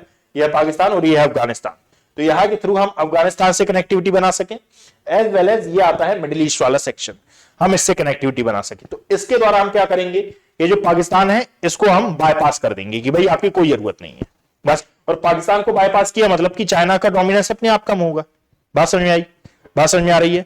तो एक डिस्प्यूट है कार्टोग्राफिक एग्रेशन, एक डिस्प्यूट है ग्वादार पोर्ट का सब्स्टिट्यूट जो हमने निकाला है चाबहार पोर्ट। वर्तमान में कंडीशन यह है कि चाइना इसलिए खुश हो रहा है इंडिया के सिनेरियो में कि भाई यहां पर ईरान में यदि आप देखोगे तो यूएसए के साथ कॉन्फ्लिक्ट तो चल ही रहा है। वर्तमान कंडीशन है, अभी 10 दिन पहले की भी बात नहीं है, ये न्यू ईयर में इसने अटैक कर दिया। बात समझ में आई? तो ईरान में इकोनॉमिक क्राइसिस है। जाकर सर्च कर लेना कि $1 बराबर कितना रियाल है। यहां की रियाल बहुत ज्यादा कमजोर हुई पड़ी है। बात समझे? तो असल में यूएसए के साथ जब कॉन्फ्लिक्ट देखने के लिए मिला तो यूएसए ने क्या कहा कि हम ईरान पर सैंक्शन लगाते हैं। और ईरान पर सैंक्शन लगाने का मतलब जो ईरान के साथ व्यापार करेगा और जो हमारे साथ भी व्यापार करना चाहता है, तो ऐसे में जो यूएसए 25% तक टैरिफ लगाएगा। बात समझ में आ रही है? जो ईरान के साथ व्यापार कर रहा है और सेम एज हमारे साथ भी व्यापार करना चाहता है तो उस पर हम कितने परसेंट टैरिफ लगाएंगे? 25% तक टैरिफ लगाएंगे। ठीक, तो इस कंडीशन में अब इंडिया तो फंस गया ना, क्योंकि इंडिया ने तो ईरान में चाबहार पोर्ट डेवलप ही किया है, तो इंडिया तो करेगा ही व्यापार, बात समझिए, और यूएस के साथ भी व्यापार करेगा बिकॉज ऑफ कि इंडिया क्वाड का भी मेंबर है। ये यूएस, जापान, इंडिया, ऑस्ट्रेलिया आया ना, इंडिया क्वाड का मेंबर है, तो यहां पर यूएस के साथ मल्टीपल ट्रीटीज है, हमारी एग्रीमेंट्स हैं, तो हम तो उसके साथ व्यापार करेंगे ही करेंगे। हमारे लिए जरूरी तो ईरान भी हो जाता है, क्यों? क्योंकि जियोपॉलिटिकल इंपॉर्टेंस है हमारी। ठीक है, तो इसको लेकर अब ये चाइना बोल रहा है कि ये देखो, बड़ी होशियारी कर रहे थे ना, ये फंस गए हैं अब, बात समझिए, यानी कि चाबहार पोर्ट तो गया। तो इस कंडीशन में अभी याद रखना कि अभी इंडिया के सिनेरियो में कोई फैसला नहीं आया है बिकॉज ऑफ कि यूएसए ने सैंक्शन लगाए हैं, और यूएसए ने कहा है कि भाई इंडिया के लिए हम ये जो सेक्शन है हम इनको वाइव कर दे रहे हैं। वाइवर इसको कहा जाता है, सैंक्शन वाइवर, कि हम आगे बढ़ा दे रहे हैं, थोड़ी छूट दे रहे हैं, और ये छूट कहां तक मिलेगी? 26 अप्रैल 2026 तक हम इसको आगे बढ़ा दे रहे हैं, यानी कि इंडिया अपना कोई मत यहां पर प्रस्तुत कर दे, आप यहां तक व्यापार कर सकते हो, बात समझिए। तो ये मल्टीपल डिस्प्यूट इंडिया और चाइना के साथ चल रहे हैं, बात समझ में आई? इतनी बात समझ में आई? तो ये था हमारा इंडिया चाइना डिस्प्यूट, जो कि जून 2025, जुलाई 2025, दिसंबर 2025, इन तमाम सिनेरियो में आपको देखने के लिए मिल रहा है, बात समझिए। और वर्तमान कंडीशन इसकी ये है कि एक साइड से डिस्प्यूट नहीं हो रहा है। यदि आप देखोगे तो अलग अलग महीनों में डिस्प्यूट पढ़ने से अच्छा एक बार में जो डिस्प्यूट आया उसको कवर कर लो, उसको हमने कवर कर लिया, और ये है इंडो चाइना डिस्प्यूट की कहानी। तो सर ये तो हमको समझ में आ गया, अब ये भी बता दूं कि एक्चुअली में इसका सॉल्यूशन क्या है। तो सॉल्यूशन इसका यही है कि भाई अभी जो चाइना ने नाम बदले हैं उन पर हम अपना क्या स्टैंड लेते हैं इसके बारे में हम बताएं, यानी कि जो इंटरनेशनल इंपैक्ट इस पर पड़ रहा है इसके बारे में हम ध्यान रखें कि ठीक, इसके बारे में हम ध्यान रखें कि भाई हमारे जो भी नाम बदले जा रहे हैं ऑफिशियली वो हमारा ही एरिया है, इसके बारे में हम अपना प्रोक्लेमेशन देते रहे, बस में उसको एक्सेप्टेंसी कहीं से नहीं मिलनी चाहिए। और इसके लिए सबसे जरूरी होता है कि अपनी मेंटेलिटी को सुधारें, ठीक है, यानी कि आम नागरिकों को, हमारी सरकार की नहीं, आम नागरिकों की यह जिम्मेदारी होती है कि हम अपनी मेंटेलिटी को सुधारें।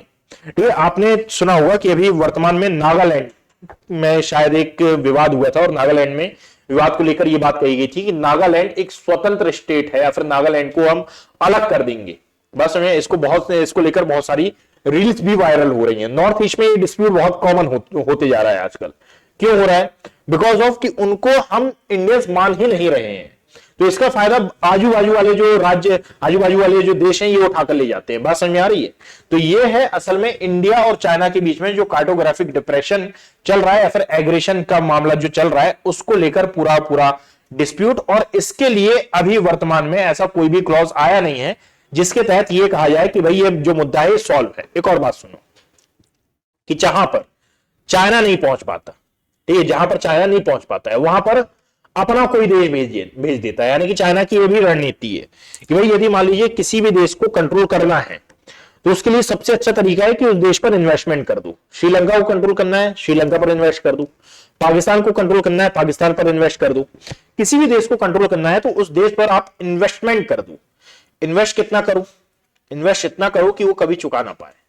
बात समझ में आई? इतना ज्यादा आप इन्वेस्ट करो। तो असल में जैसे OBOR पर उसने बहुत ज्यादा इन्वेस्ट किया है, पाकिस्तान पर बहुत ज्यादा इन्वेस्ट किया है, श्रीलंका पर बहुत ज्यादा इन्वेस्ट किया है।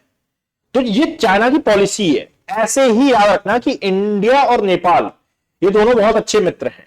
ये बात मैंने ज्योग्राफी में बताई थी, ऑनलाइन है, दैट इज व्हाई एक और बार बताता हूं कि एक्चुअली में इंडिया और नेपाल बहुत अच्छे मित्र हैं। बट अब इंडिया, यदि आप देखोगे तो इंडिया की ये मजबूरी है कि वहां पर जो मानसरोवर है, मानसरोवर यात्रा पर तो हम जाएंगे। मानसरोवर यात्रा के लिए हम यूज करते हैं क्या? लिपुलेख वाला पास और एज वेल एज जो नाथुला वाला पास है ये। तो चाइना जो नेपाल है ये बीच में 2018-19 के आसपास आप देखोगे कि ये प्रो चाइना एक्टिविस्ट हो गया था। यानी कि अपनी जो पॉलिसीज है ये प्रो चाइना दिखाने लगा था कि मैं चाइना की ओर टिल्ट हूं भाई। बात समझ में आई? और इसके लिए इसने क्या किया था कि जो अपना मैप है वो एक जारी किया, और मैप में इसने लिपुलेख वाले एरिया को अपना इंटीरियर पार्ट बताया था कि भाई आज से 200 साल पहले, 250 साल पहले जो एग्रीमेंट हुआ है वो गलत है। हमारे राजा महाराजा ने जो एग्रीमेंट किया है वो गलत है। एक्चुअली उन्होंने लिपुलेख वाले एरिया को भारत को दे दिया बिकॉज ऑफ कि उस टाइम ब्रिटिश भारत था और ब्रिटेन ने अपनी औपनिवेशवादी शक्तियों का यूज करके ये जो लिपुलेख वाला एरिया था ये भारत को दिया है। एक्चुअली में ये नेपाल का पार्ट है, ये कहना था ओपी कॉली का, जो कि उस टाइम नेपाल की लीडर थी। बात समझिए। बाद में इसका रिटेरिएशन आया था किसकी साइड से? भारत की साइड से। और भारत ने पूरा पूरा ट्रैवल बंद कर दिया था और बोला था कि भाई हम आपके यहां क्या पहुंचाते हैं? ऑयल और रिसोर्सेस, हम ये नहीं पहुंचाएंगे। प्रो चाइना हो रहा है ना, हो जाओ, हमको कोई दिक्कत नहीं है, तो आप हो जाइए, कोई दिक्कत की बात नहीं है, हम आपके पास रिसोर्सेस नहीं पहुंचाएंगे। तो चाइना ने क्या कहा यहां पर? यार आप नहीं पहुंचाओगे तो क्या वहां तक पहुंचेगा नहीं, तो हम पहुंचाएंगे। दिक्कत वही आई कि ऊपर है क्या? तिब्बत, और तिब्बत में इंफ्रा कम, रोड है नहीं, रेलवेज है नहीं, इंफ्रा पहुंचाओगे कैसे? करो कुल्लू शान, नाशान, टियन शान, अल्तुन शान पार करो, पूरा पूरा तिब्बत पार। और कैसे पार करोगे? आप पहुंचाओ रिसोर्सेज। तो रिसोर्सेज की जो कीमत है ये अपने आप इनहांस हो गई। रिसोर्सेज की जितनी आवश्यकता थी वो नहीं पहुंची, ओपी कॉली की गवर्नमेंट गिर गई। बात समझिए। और अभी ये फिर से नेपाल क्या आ गया? इंडिया के ही सपोर्ट में, कि नहीं मैं इंडिया की ही साइड हूं। तो याद रखना कि ऐसी पॉलिसीज भी अपनाता है। फिर बाद में हमने नेपाल पे भरोसा क्यों कर लिया, ये भी बात आती है। तो वही बात फिर निकल के आएगी कि India is a very assimilative country, कि ये सभी को साथ लेकर चलने वाला देश है। और साथ में नेपाल जियोपॉलिटिकली हमारे लिए भी जरूरी हो जाता है, बिकॉज ऑफ कि नेपाल से यदि हम गुस्सा भी रहे कि नहीं नेपाल ने एक बार कर दिया ही, अरे तो भाई नेपाल की सीमा लगी हुई है यूपी से, और नेपाल में यदि चाइना आया दैट मींस उसने हिमालय को पार कर लिया।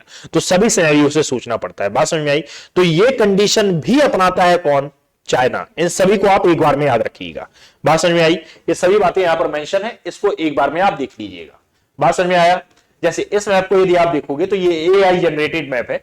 इस मैप को देखने पर मालूम चल जाएगा कि ये वाला जो पार्ट है, ये देखो एआई ने बना के दिया है, तो एआई ने कहीं से तो डेटा उठाया हुआ है ना, ठीक है? कहां से उठाया? तो विकिपीडिया, ब्रिटेनिका, इन सभी से डेटा उठाया। तो ये वाला पार्ट हमारा होना चाहिए था, बट इस मैप में तो गलत शो हुआ है ना। बात समझ रहे हो?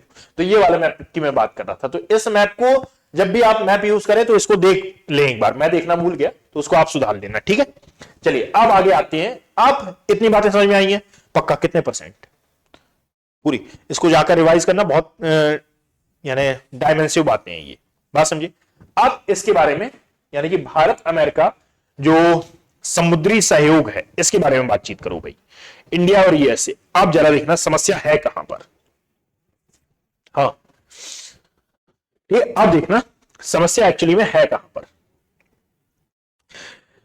सी बहुत बड़ा है, समुद्र बहुत बड़ा है, ठीक? कितना बड़ा है अंदाजा मत लगाओ, यानी कि आप इस बात से अंदाजा लगा दो कि भाई समुद्र में कौन सा जहाज कहां से आया, कहां जा रहा है, क्या इंपोर्ट हो रहा है, क्या एक्सपोर्ट हो रहा है, क्या इसके बारे में आप पता लगा सकते हो?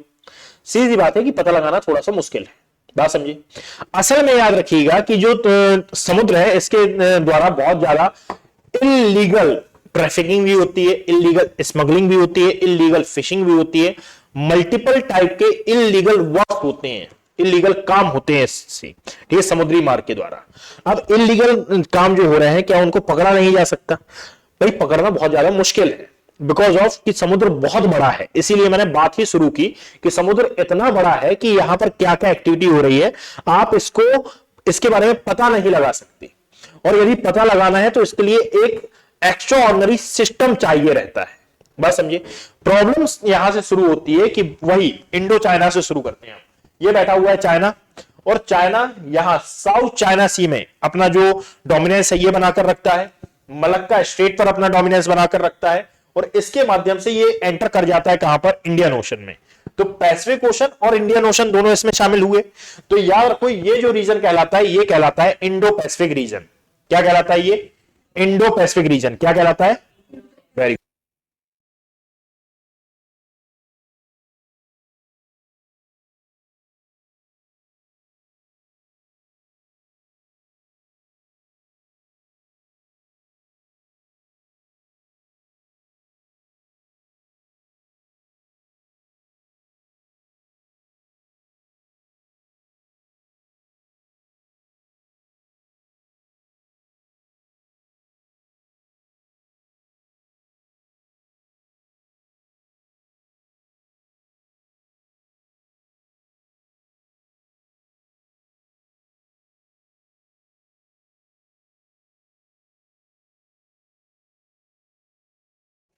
हाँ, तो यहां पर याद रखना कि बस इसी के बारे में हम बातचीत कर रहे हैं। दैट मीन्स क्या क्या, आप तो किसको बोलते हैं?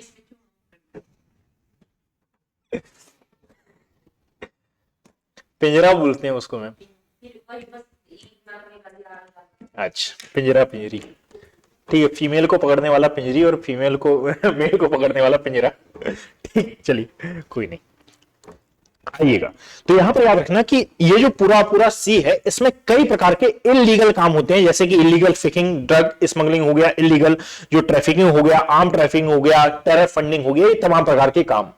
अब इसके कारण याद रखो, उन देशों को तो फायदा है जहां से ये हो रहा है और जिनके लिए ये हो रहा है, ठीक है। जैसे दुबई का नाम सुना है ना, दुबई, ठीक। बॉलीवुड मूवीज यदि देखते हो तो शायद आपको मालूम होगा कि दुबई का नाम किन किन चीजों के लिए यूज होता है। ये जितने भी नाम मैं बोल रहा हूं, चाहे वो आर्म ट्रैफिकिंग हो, चाहे वो टेरर फंडिंग हो, चाहे वो इलीगल स्मगलिंग हो, ये तमाम प्रकार की चीजें दुबई से कंट्रोल की जाती हैं भारत में, ठीक है। भारत में ये जितनी भी एक्टिविटी हो रही है, आप जरा सोचो कि 26/11 का अटैक, ठीक है, जो बराक हुआ क्या उस, अरे क्या नाम था उसका, कसाब, ठीक है, कसाब। ये जो कसाब एंटर किया था, इसको रोका नहीं जा सकता था क्या भाई? अरे कंट्रोल करना मुश्किल है। लाहौर से मुंबई की दूरी कितनी है? यदि वाया आप ये सी रूट आना चाहेंगे तो इजिली अवेलेबल हो जाता है, ये इजिली ओपन पाथ है, ये बात समझ में आई? तो एंटर कर जाते हैं। अब यहां पर याद रखो कि इसके कारण कई देशों को समस्या होती है, उसमें से इंडिया भी एक है, उसमें से चाइना भी एक है, उसमें से अमेरिका भी एक है, ठीक है, ये सभी। तो यहां पर जो मेनली क्वाड नेशन है, कौन? Quad nation. क्वाड नेशन मतलब कि Japan, China, sorry Japan, USA, Australia और इंडिया। कौन कौन? जापान, यूएसए, ऑस्ट्रेलिया और इंडिया। इन क्वाड नेशन ने मिलकर, उसमें भी इंडिया और यूएसए ने ज्यादा इन्वॉल्वमेंट दिखाकर एक प्रोजेक्ट यहां पर स्टार्ट किया, बात समझिए। और इस प्रोजेक्ट को क्या नाम दिया जाता है? अब यहां पर देखो, इस प्रोजेक्ट को नाम दिया जाता है डीएमए, ठीक है। कहां गया, बात समझिए, कहां गया? एमडीए, ठीक है, मैरीटाइम डोमेन असेसमेंट, ठीक है। यानी कि इसका मतलब क्या था? अवेयरनेस, ठीक है, मैरीटाइम डोमेन अवेयरनेस। अब मैरीटाइम डोमेन अवेयरनेस का मतलब क्या होता है? वो ये समुद्र में जितने भी एक्टिविटीज हो रही हैं, जितनी भी, अब लीगल हो इलीगल हो दोनों, जितनी भी एक्टिविटीज हो रही हैं, इन पर आप नजर रखो। यानी कि समुद्री मार्ग के द्वारा कौन सा जहाज आ रहा है, कहां जा रहा है, क्या ले जा रहा है, क्या लीगल है, क्या इलीगल है, इन तमाम प्रकार की चीजों पर आप नजर रखो, ठीक है। बिकॉज ऑफ कि जब तक ये एमडीए नहीं आया था, जब तक ये जो सिक्योरिटी थी ये पॉसिबल नहीं हो पा रही थी। सिक्योरिटी को पॉसिबल बनाने के लिए और ट्रेड को सेव करने के लिए साथ में जो नेवी का काम है, इसको इफेक्टिवली इंप्लीमेंट करने के लिए लाया गया एमडीए कि भाई अब हम यूएसए और इंडिया ये दोनों मिलकर एमडीए लॉन्च करेंगे, मैरीटाइम डोमेन अवेयरनेस लॉन्च करेंगे। यानी कि समुद्र में जितने, मेनली समुद्र मतलब कि इंडो पैसिफिक रीजन में जितनी भी एक्टिविटीज हो रही हैं उन पर हम नजर रखेंगे। बट इसमें एक प्रॉब्लम आई, और ये प्रॉब्लम क्या थी? Dark fishing. What is the meaning of dark fishing? तो असल में जब कोई भी जहाज जाता है तो जहाज में एक रडार सिस्टम होता है, ठीक है। इस रडार सिस्टम के कारण होता क्या है कि ऊपर जो हमने सैटेलाइट रखी हैं जो कि इस मैरीटाइम डोमेन सिस्टम में काम कर रही हैं, ठीक है, तो ये जो सैटेलाइट है इस रडार सिस्टम के माध्यम से पता लगाती हैं कि कौन सा जहाज कहां पर है, ठीक है। इसी रडार सिस्टम के माध्यम से यह भी पता लगाया जाता है कि ये जो जहाज है ये कहां का है, कि किसके लिए रजिस्टर्ड है, बात समझिए। वहां पर जाकर आप इसकी चेकिंग कर सकते हैं। अब डार्क शिपिंग में एक्चुअली प्रॉब्लम ये आती है कि डार्क शिपिंग के कारण ये जो रडार, ये एक प्रकार से आप इसको क्या बोल सकते हो कि भाई लोकेशन ट्रैकर है, जो लोकेशन ट्रैकर है इसको डीएक्टिवेट कर देते हैं डार्क शिपिंग में, कि भाई इसको डीएक्टिवेट किया, डीएक्टिवेट कर दिया तो सैटेलाइट क्या इसको कैच कर पाएगा? नहीं कर पाएगा। और फिर आपने इलीगल स्मगलिंग यहां पर करना चालू किया, यानी कि जो भी आप एक्टिविटी कर रहे थे वो आपने करना चालू किया। तो हमने चलाया एमडीए यानी कि मैरीटाइम डोमेन अवेयरनेस प्रोग्राम चलाया, इंडिया ने भी पार्टिसिपेशन दिखाया, यूएसए ने भी पार्टिसिपेशन दिखाया। प्रॉब्लम आ जाती है यहां पर मेनली डार्क शिपिंग की, कि भाई यहां पर जानबूझकर जो ऑटोमेटिक आइडेंटिफिकेशन सिस्टम है, ठीक है, इसको ये बंद कर देते हैं ताकि जो लोकेशन है इसका पता ना चले, और फिर जो इलीगल एक्टिविटीज कर रहे हैं वो इलीगल एक्टिविटीज इजीली हो जाए। यदि ये डार्क शिपिंग ना हो तो डार्क शिपिंग ना होने पर ये जो एमडीए है इसका इंप्लीमेंटेशन बड़ी इजीली हो सकता है, बात समझिए। तो हमने एमडीए चलाया, डार्क शिपिंग आया, और डार्क शिपिंग को कंट्रोल करने के लिए फिर हमने क्या लाया, एफएमएस। अब what is the meaning of FMS, यानी कि फॉरेन मिलिट्री सेल। अब फॉरेन मिलिट्री सेल का मतलब यह हुआ कि भाई अमेरिका ने बोला कि एक काम करते हैं कि ये डार्क शिपिंग बहुत बड़ी प्रॉब्लम बन रही है, और इंडो पैसिफिक रीजन बहुत ज्यादा इंपॉर्टेंट है, और इंडो पैसिफिक रीजन में जो चाइना का डोमिनेंस बढ़ रहा है, इससे यूएसए भी परेशान और इससे इंडिया भी परेशान। तो मन में यदि ये ख्याल आ रहा है कि भाई यूएसए ने इतना बड़ा पार्टिसिपेशन क्यों दिखाया, ठीक है, और यूएसए में डोनाल्ड ट्रंप बैठा है, इसने इतना बड़ा पार्टिसिपेशन कैसे दिखाया है कि अरे यार मैं इंडिया के साथ मिलकर काम करूंगा। तो इतना बड़ा पार्टिसिपेशन इसलिए दिखाया है बिकॉज ऑफ कि अभी तक के पढ़ाई में आप ये तो जान गए होंगे कि अमेरिका को यूएसएसआर भी यानी कि रशिया भी नहीं पसंद है, और अमेरिका को चाइना भी नहीं पसंद है, as well as Indo China dispute इससे पहले हमने पढ़ लिया है, दोनों परेशान है। बात समझिए। तो दोनों दुश्मन का दुश्मन दोस्त। तो इन्होंने कहा कि भाई ये जितनी भी इलीगल ट्रैफिकिंग हो रही है, इलीगल स्मगलिंग हो रही है, जो इलीगल ट्रेड हो रहा है, इसको कंट्रोल करना है, एज वेल एज जो चाइना का डोमिनेंस इंडो पैसिफिक रीजन में बढ़ रहा है, इसको भी हमको कम करना है। बिकॉज ऑफ कि जब हम ये सब कुछ अपनाएंगे तो हमारी जो नेवी है ये भी तो वहां पर जाएंगी, और नेवी जाएंगी तो ये चेक करेंगे, तो चाइना का सामान भी तो चेक करेंगे, और चाइना भी कई ऐसे ट्रेड रूट के माध्यम से ये इलीगल क्या करता है, ट्रेड करता है, तो उसको भी तो कंट्रोल किया जाएगा। बात समझिए। और जो डोमिनेंस इंडो पैसिफिक रीजन में बन रहा है तो उसको भी कम किया जाएगा, उसको भी कंट्रोल किया जाएगा। दैट इज वाई यूएसए अपना इन्वॉल्वमेंट दिखाया। और यूएसए ने चलाया क्या, यूएसए ने इस डार्क शिपिंग को कंट्रोल करने के लिए लाया एफएमएस। एफएमएस का मतलब यह हुआ कि भाई एक्चुअली में हम अपने यहां की जो फॉरेन मिलिट्री सेल है इसको भेजेंगे, एक प्रकार से यूएस की जो गवर्नमेंट है, यूएस की गवर्नमेंट भारत की गवर्नमेंट से मिलेगी, और दोनों गवर्नमेंट के बीच में एक टाई अप होगा, और इस टाई अप के तहत अब ये जो डिफेंस इक्विपमेंट्स हैं ये हम बेचेंगे, यानी कि ये यूएस बेचेगा किसको, क्वाड मेंबर्स को। यूएसए को सेल करना था, यूएसए ने डिफेंस इक्विपमेंट लाए, और हमने यानी कि जो क्वाड मेंबर थे Japan, India as well as Australia, इन्होंने खरीदे, और यूएसए की सहायता से इसने डिप्लॉय किए कहां पर, उस सभी इंडो पैसिफिक रीजन में जहां पर भी आपको ये डार्क शिपिंग का खतरा नजर आ रहा है। और फिर यदि मान लीजिए किसी भी जहाज को ट्रैक नहीं किया जा रहा है, तो ये आपकी नेवल कमांड्स तो बैठी हुई है यहां पर, और नेवल कमांड जाकर वहां पर पूरी निगरानी रख रही है कि भाई कौन सा जहाज आ रहा है, कौन सा जहाज जा रहा है, क्या लाया जा रहा है, क्या इससे बाहर जा रहा है, इस पूरे रीजन से, और इसको कंट्रोल किया जा सकता है। और इसके कारण कहीं ना कहीं जो चाइना का डोमिनेंस है ये कम होगा, कहीं ना कहीं ये जो इलीगल स्मगलिंग हो रही है, और जो पाकिस्तान जो कि टेरर फंडिंग पर ही चल रहा है, और जो चाइना है जो कि फंडिंग कर रहा है इन नेशंस को, है ना, इलीगल ट्रेड के द्वारा या फिर इलीगल रूट के द्वारा, उसको भी कम किया जा सकता है। और ऐसे जितने भी मेंबरान हैं या फिर ऐसे जितने भी सदस्य देश हैं, इन सभी को कंट्रोल किया जा सकता है। दैट इज वाई लाया गया एफएमएस। ठीक है, एफएमएस लाया तो क्या एफएमएस डायरेक्टली कंट्रोल होगा? Answer is no. एफएमएस को कंट्रोल करने के लिए लाया गया क्या, आईपीएमडीए। ठीक है, यहां पर लिखना कि एफएमएस की ये विशेषता है, इसको आप पढ़ लीजिएगा कि भाई इससे ट्रांसपेरेंसी आएगी क्वाड नेशंस में।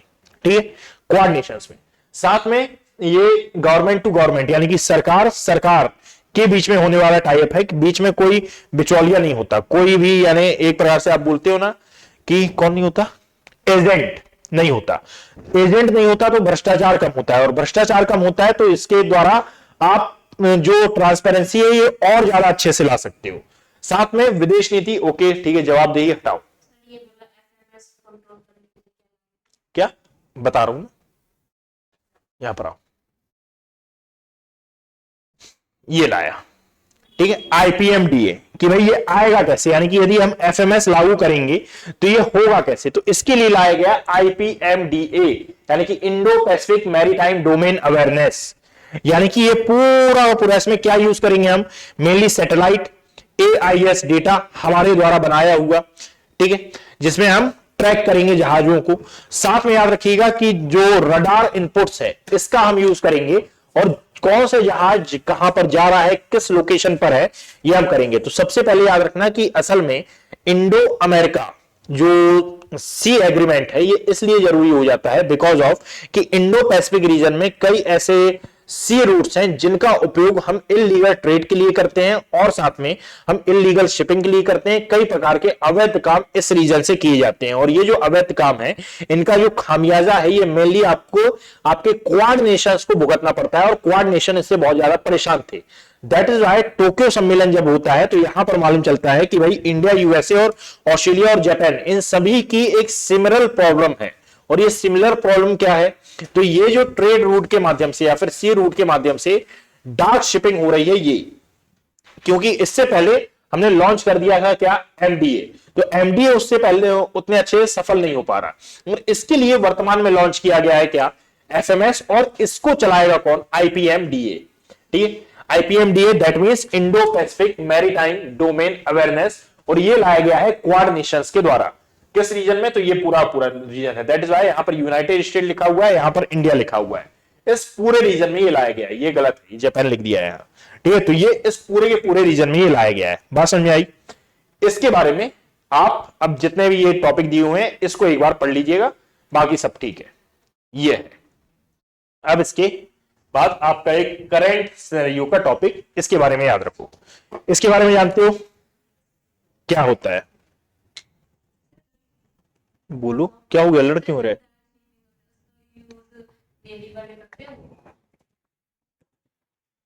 बिल्कुल करते हैं, इसलिए करते हैं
सेम होने पर अपने आप सॉल्यूशन भी सेम हो जाता है।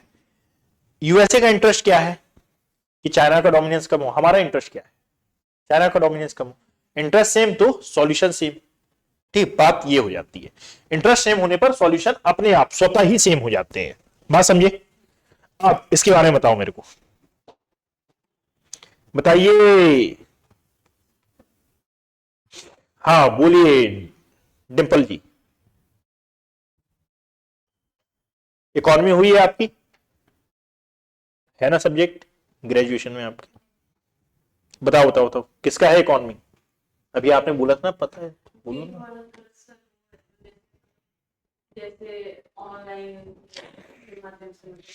Very good. इनको मतलब कोई वो नहीं मिलते थे, जैसे इंश्योरेंस वगैरह नहीं, तो उससे रिलेटेड न्यूज़ आई थी। Very good. हाँ कुल मिलाकर यार वेरी गुड वेरी गुड। ठीक है, तो इसको 10 मिनट में कंपाइल करना कि एक्चुअली में हुआ ये था कि ये वर्तमान न्यूज है, ये जो दो थी ये पुरानी थी और इससे जुड़ी हुई जो अगर दो बताया वो भी पुरानी ही थी। तो कुल मिलाकर 4 न्यूज हमने कवर की है। एक कौन सी है? एक है इंडो चाइना, ठीक है, जिसमें नाम चेंज हुए हैं। इसी से कनेक्टेड है क्या? जो ग्वादार और चाबहार पोर्ट की न्यूज चल रही है वो, तो ये भी कवर है। इसी से कनेक्टेड है इंडिया और नेपाल जो कि 2019 में हुई थी। और ये चर्चा में क्यों है? बिकॉज ऑफ, आप बात समझना कि करंट अफेयर बोला जाता है कि 1 साल तक का पढ़ लो। करंट अफेयर 1 साल तक का पढ़ने का मतलब ये ऐसा नहीं है कि हम घोड़े हैं, हॉर्स हैं, कि इतने ही देखना है हमको, ये नजर ऐसे करना पड़ता है हमको। तो भाई यदि डिस्प्यूट सामने आया है, जो डिस्प्यूट सबने पढ़ लिया है, हो सकता है कि यूपीएससी उससे क्वेश्चन ना करे, उससे जुड़े हुए अदर कंटेस्ट से क्वेश्चन कर ले। बात समझे? जैसे यहां पर मैंने एक बात बताई थी कि अकेला चाइना हमारे नाम चेंज नहीं कर रहा है, चाइना और भी मल्टीपल नेशन के नाम, जगह के नाम चेंज करता है, ठीक है? तो उसके बारे में क्वेश्चन कर ले, तो दैट इज वाई उसको थोड़ा सा डाइवर्सिफाई करके पढ़ना पड़ता है। तो न्यूज एक होती है, उसके अंदर 4 न्यूज कवर हो जाती हैं। बात समझे? तो यहां पर इस पूरे सिनेरियो को याद रखना। तो इन सभी को रिवाइज कर लेना, डाउट हो तो आप मुझसे पूछ लेना। ऑनलाइन वाले यदि आपको डाउट हो तो आप मेरे टेलीग्राम हैंडल पर मुझे टैग कर देना, मैं वहां पर उसको क्लियर कर दूंगा। What is the name of my Telegram channel? यार बड़ा संघर्ष है इस बोर्ड के साथ मेरा, वाकई में।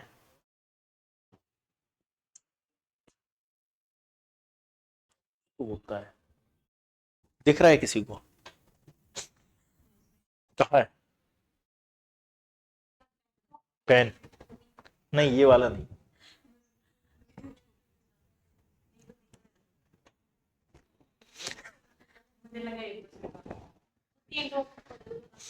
नहीं नहीं,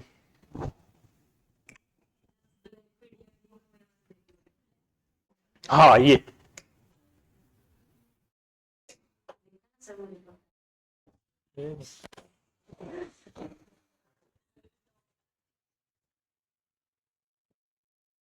चल आ गया।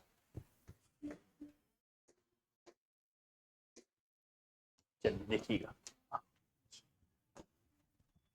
अब देखना कि अब बात आती है गिग वर्कर्स के बारे में। ठीक है, गिग वर्कर्स के बारे में मैं आपको बता देता हूं कि कल एक इंसिडेंट मेरे साथ हुआ। मैं अपने एक मित्र से बात कर रहा था, ठीक। उस मित्र ने अपने घर में मंगाया हुआ था, क्या वो जो ये नहीं होता, क्या होता है वो, बर्गर, ठीक, ये बर्गर मंगाया था।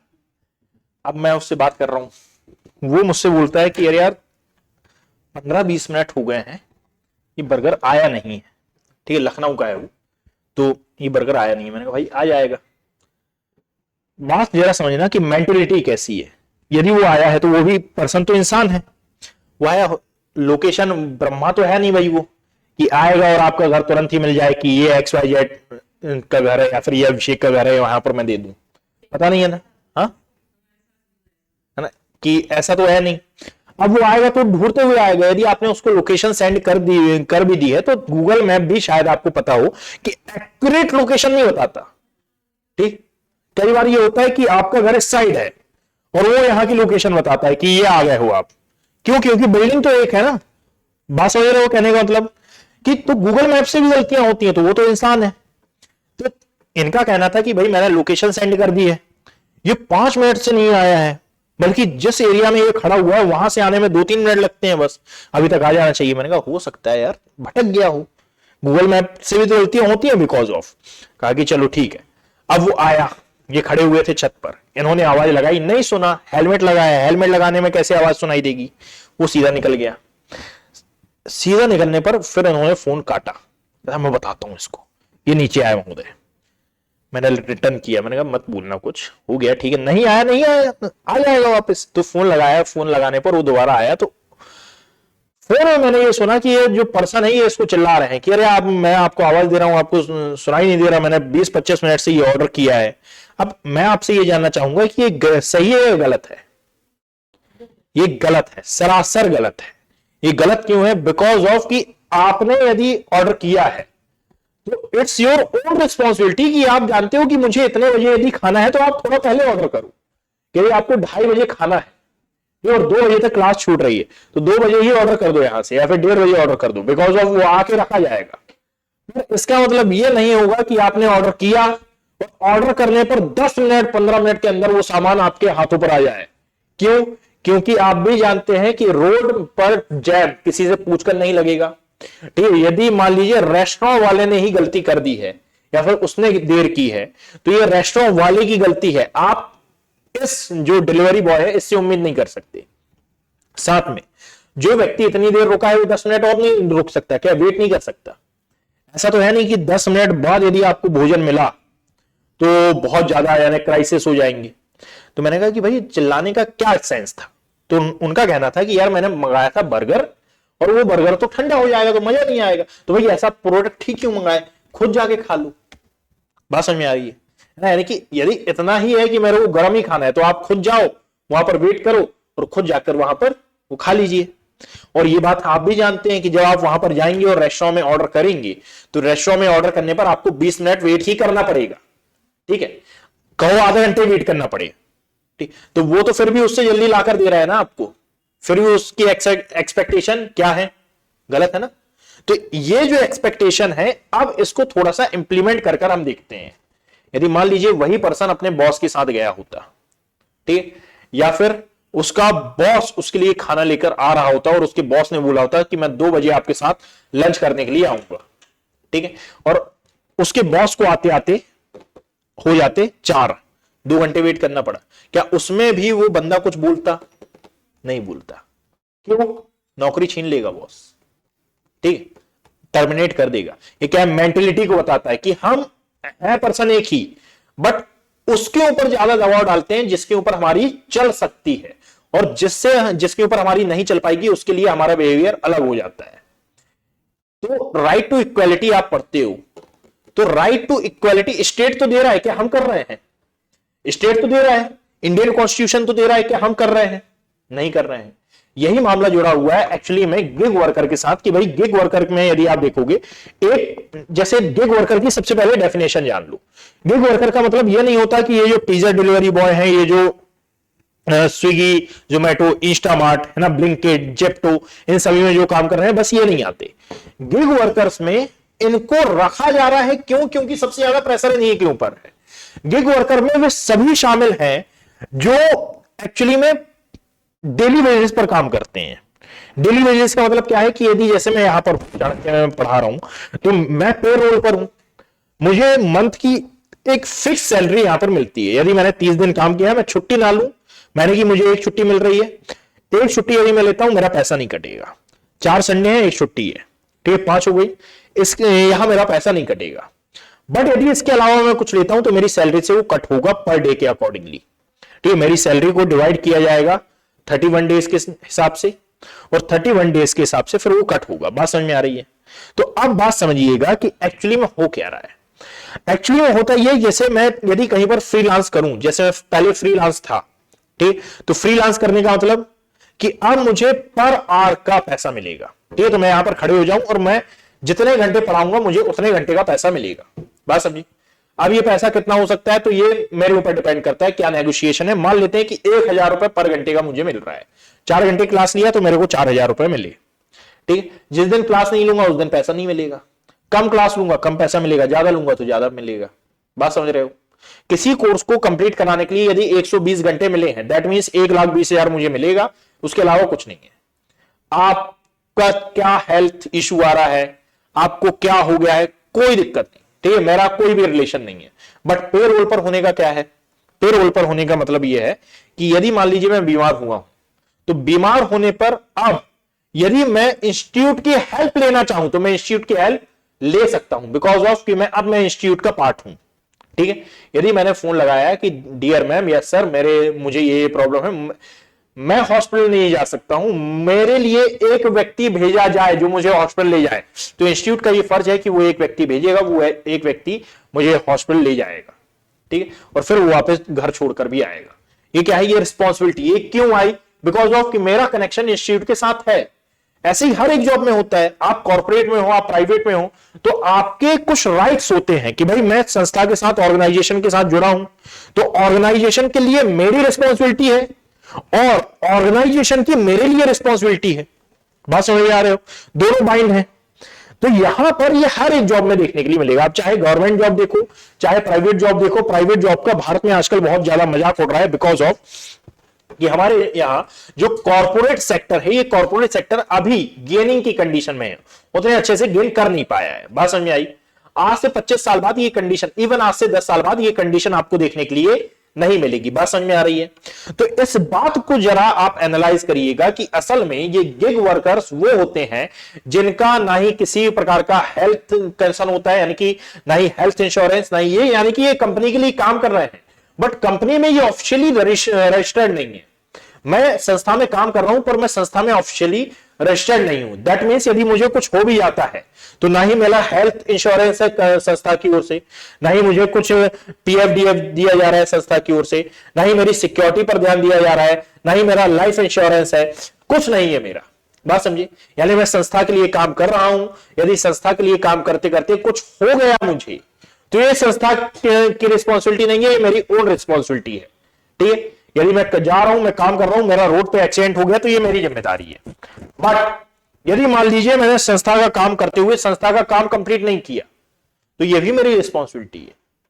तो ये गलत नहीं हो गया क्या कि भाई एक साइड यदि मान लीजिए मैंने एक ऑर्डर किया, ठीक है, जेप्टो से मैंने या फिर ब्लिंकिट से मैंने ऑर्डर किया, मुझे तो चाहिए क्या 10 मिनट में सामान। तो यहां पर नियम क्या होता है कि जब मैंने एक जन से बात की तो नियम ये होता है कि आपने ब्लिंकिट से ऑर्डर किया, ब्लिंकिट से ऑर्डर करने पर इनको 7 मिनट की विंडो मिलती है। कितने मिनट की? 7 मिनट की। 7 मिनट की विंडो को डिवाइड किया जाए, सॉरी 10 मिनट की विंडो मिलती है। 10 मिनट की विंडो को डिवाइड किया जाता है 7 और 3 के रेशो में। 7 और 3 के रेशो में मतलब कि 3 मिनट में इनको करना क्या है, ऑर्डर आया, ऑर्डर को एक्सेप्ट करना है, एक्सेप्ट करने के बाद इनको सामान निकालना है। अब 2.5 मिनट के अंदर इनको रख देना है कहां पर? बेंच पर। ठीक है, 2.5 मिनट में आप रखोगे तो फिर सामने वाले को यानी कि जो डिलीवरी बॉय है उसको अलर्ट जाएगा, ये आएगा, नाम देखेगा और उस पैकेट को उठाएगा। अब इसके पास कितने मिनट है? 7 मिनट। और 7 मिनट में इसको संबंधित एरिया में पहुंचाना है। बात समझी? ये कितना हेक्टिक वाला काम नहीं हो गया क्या? अब 7 मिनट में मान लीजिए कि यदि 2 किलोमीटर की दूरी है, ठीक है, तो 2 किलोमीटर की दूरी जो चंडीगढ़ की रोड जानते हैं वो जानते हैं कि कितना घुमावदार रोड है। एक रोड सीधी जाती है, एक रोड ऐसे जाती है, एक रोड ऐसे जाती है। 3 रास्ते हैं एक ही जगह जाने के, हर एक जगह। दिल्ली के रोड में यदि आप चले जाते हो तो दिल्ली के रोड में तो इतना ज्यादा क्राउड है कि पूछिए मत।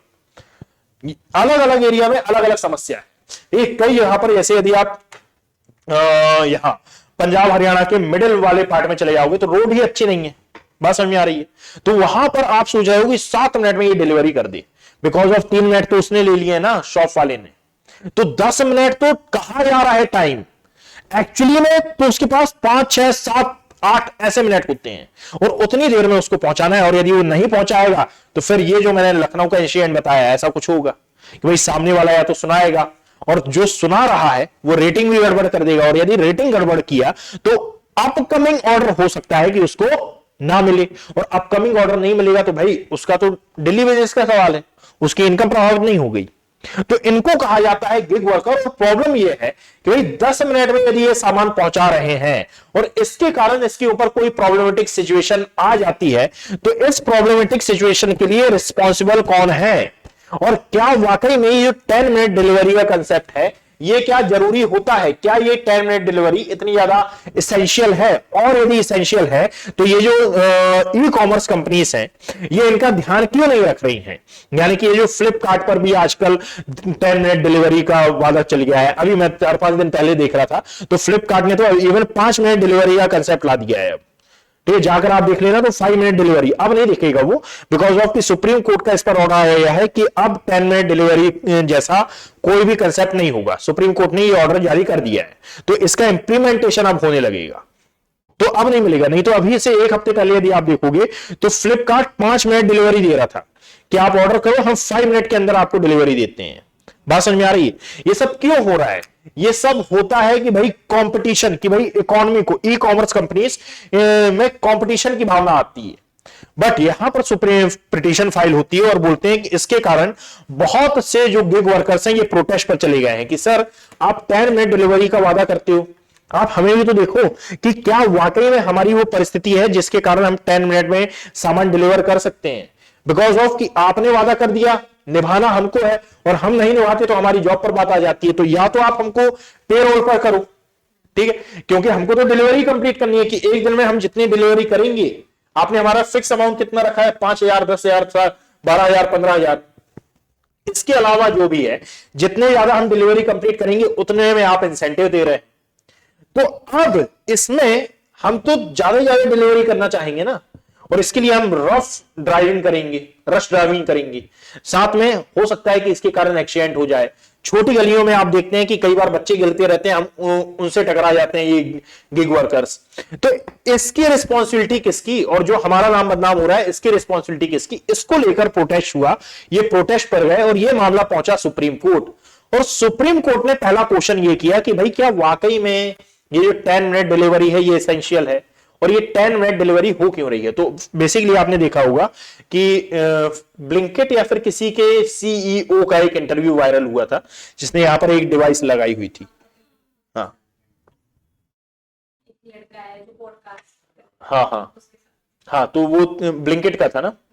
हाँ, ब्लिंकिट के सीईओ का वायरल हुआ था, उसमें भी उन्होंने पूछा था कि भाई ये 10 मिनट डिलीवरी क्या एसेंशियल है और क्या इनका ध्यान रखा जाता है? तो उसमें उन्होंने क्या कहा कि भाई हम तो टर्म्स एंड कंडीशन पर काम करते हैं। बात समझे? ये क्या है, यानी टर्म्स एंड कंडीशन का मतलब क्या है कि भाई टर्म्स एंड कंडीशन पर यदि आप काम कर रहे हो तो अकेले सामने वाली टर्म्स एंड कंडीशन थोड़ी है, आपकी भी तो टर्म्स एंड कंडीशन होनी चाहिए ना, आपकी भी तो कुछ शर्तें होनी चाहिए। तो ये मुद्दा पूरा उठा। सुप्रीम कोर्ट ने एक सामान्य सा क्वेश्चन किया कि क्या 10 मिनट डिलीवरी जरूरी है, और ये 10 मिनट डिलीवरी यदि जरूरी है तो क्यों जरूरी है? क्योंकि जो व्यक्ति यदि 10 मिनट वेट कर सकता है, बट ऑब्वियस सी बात है कि वो 30 मिनट भी वेट कर सकता है, वो 15 मिनट 20 मिनट तो कर ही सकता है।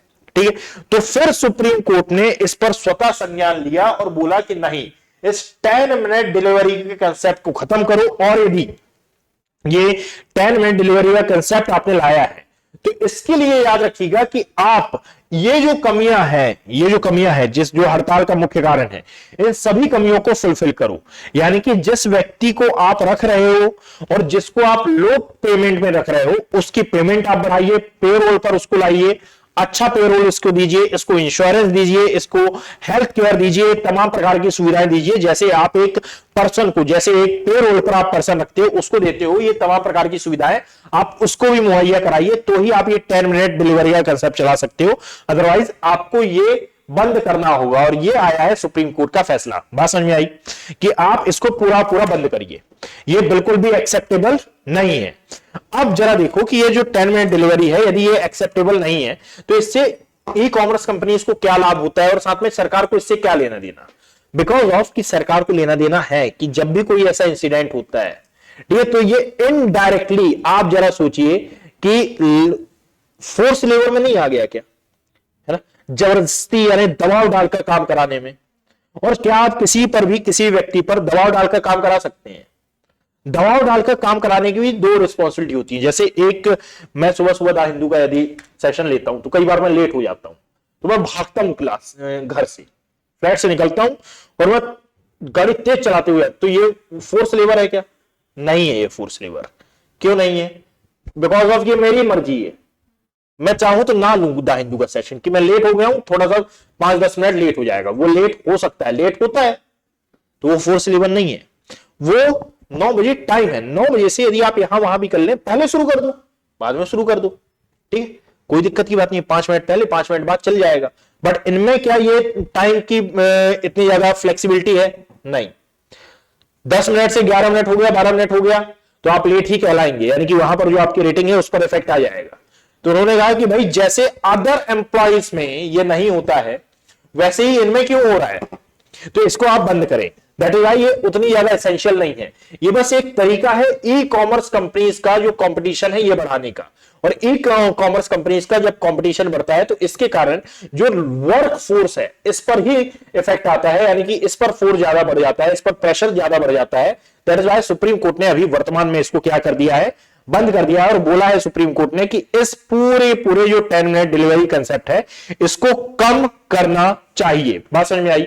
एक और बात है, मैंने कल की क्लास में आपको एक वर्ड पढ़ाया था by the name of sedition, बताया था क्या मतलब होता है सेडिशन का, राजद्रोह, देशद्रोह, क्या मतलब होता है इसका। इंदौर के कंटेमिनेटेड वाटर के बारे में सुना है आपने? इंदौर के कंटेमिनेटेड वाटर, दूषित पानी के बारे में।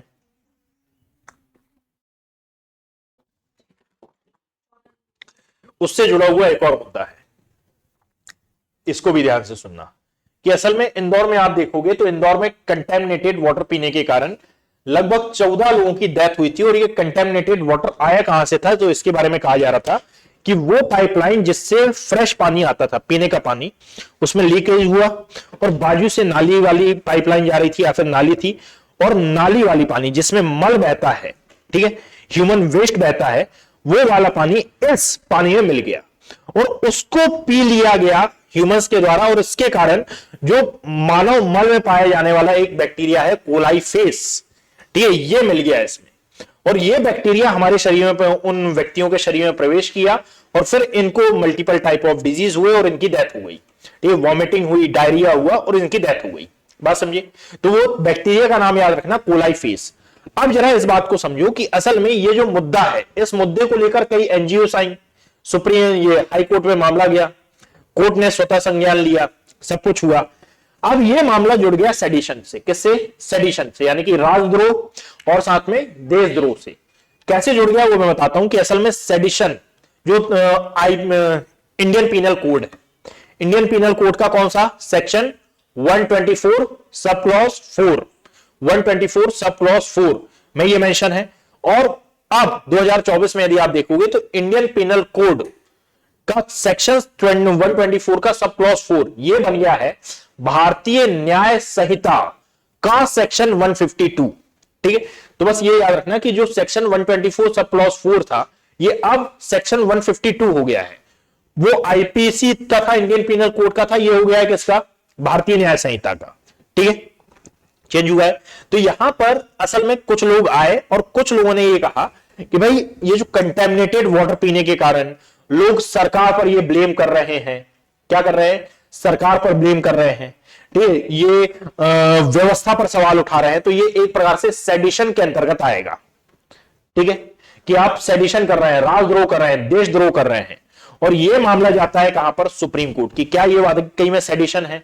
तो इन्होंने पढ़ा आईपीसी का सेक्शन 124 सब क्लॉज 4 और सामने आया भारतीय न्याय संहिता का सेक्शन 152, और इसके बारे में ये बात कही गई कि नहीं, ये सेडिशन नहीं है, it is not a sedition, ये राजद्रोह देशद्रोह नहीं है, बिकॉज ऑफ की fundamental right article number 19 sub clause 1 sub clause A आपको देता है right to speech and expression, यानी कि वाक और अभिव्यक्ति की स्वतंत्रता, और वाक और अभिव्यक्ति की स्वतंत्रता का यूज आप किसके खिलाफ करेंगे?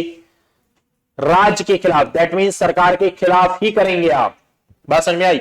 सुप्रीम कोर्ट आपके फंडामेंटल राइट का संरक्षक है, बट यहां पर article number section 124 sub clause 4 क्या कहता है कि जब भी आप इस स्वतंत्रता का यूज करें, सेक्शन 66 ए क्या कहता था कि जब भी आप इस स्वतंत्रता का यूज करें तो उन 10 या फिर 9 में से किसी भी एक चीज का वॉयलेशन नहीं होना चाहिए। हमने नहीं किया ना, बात समझ में आ रही है?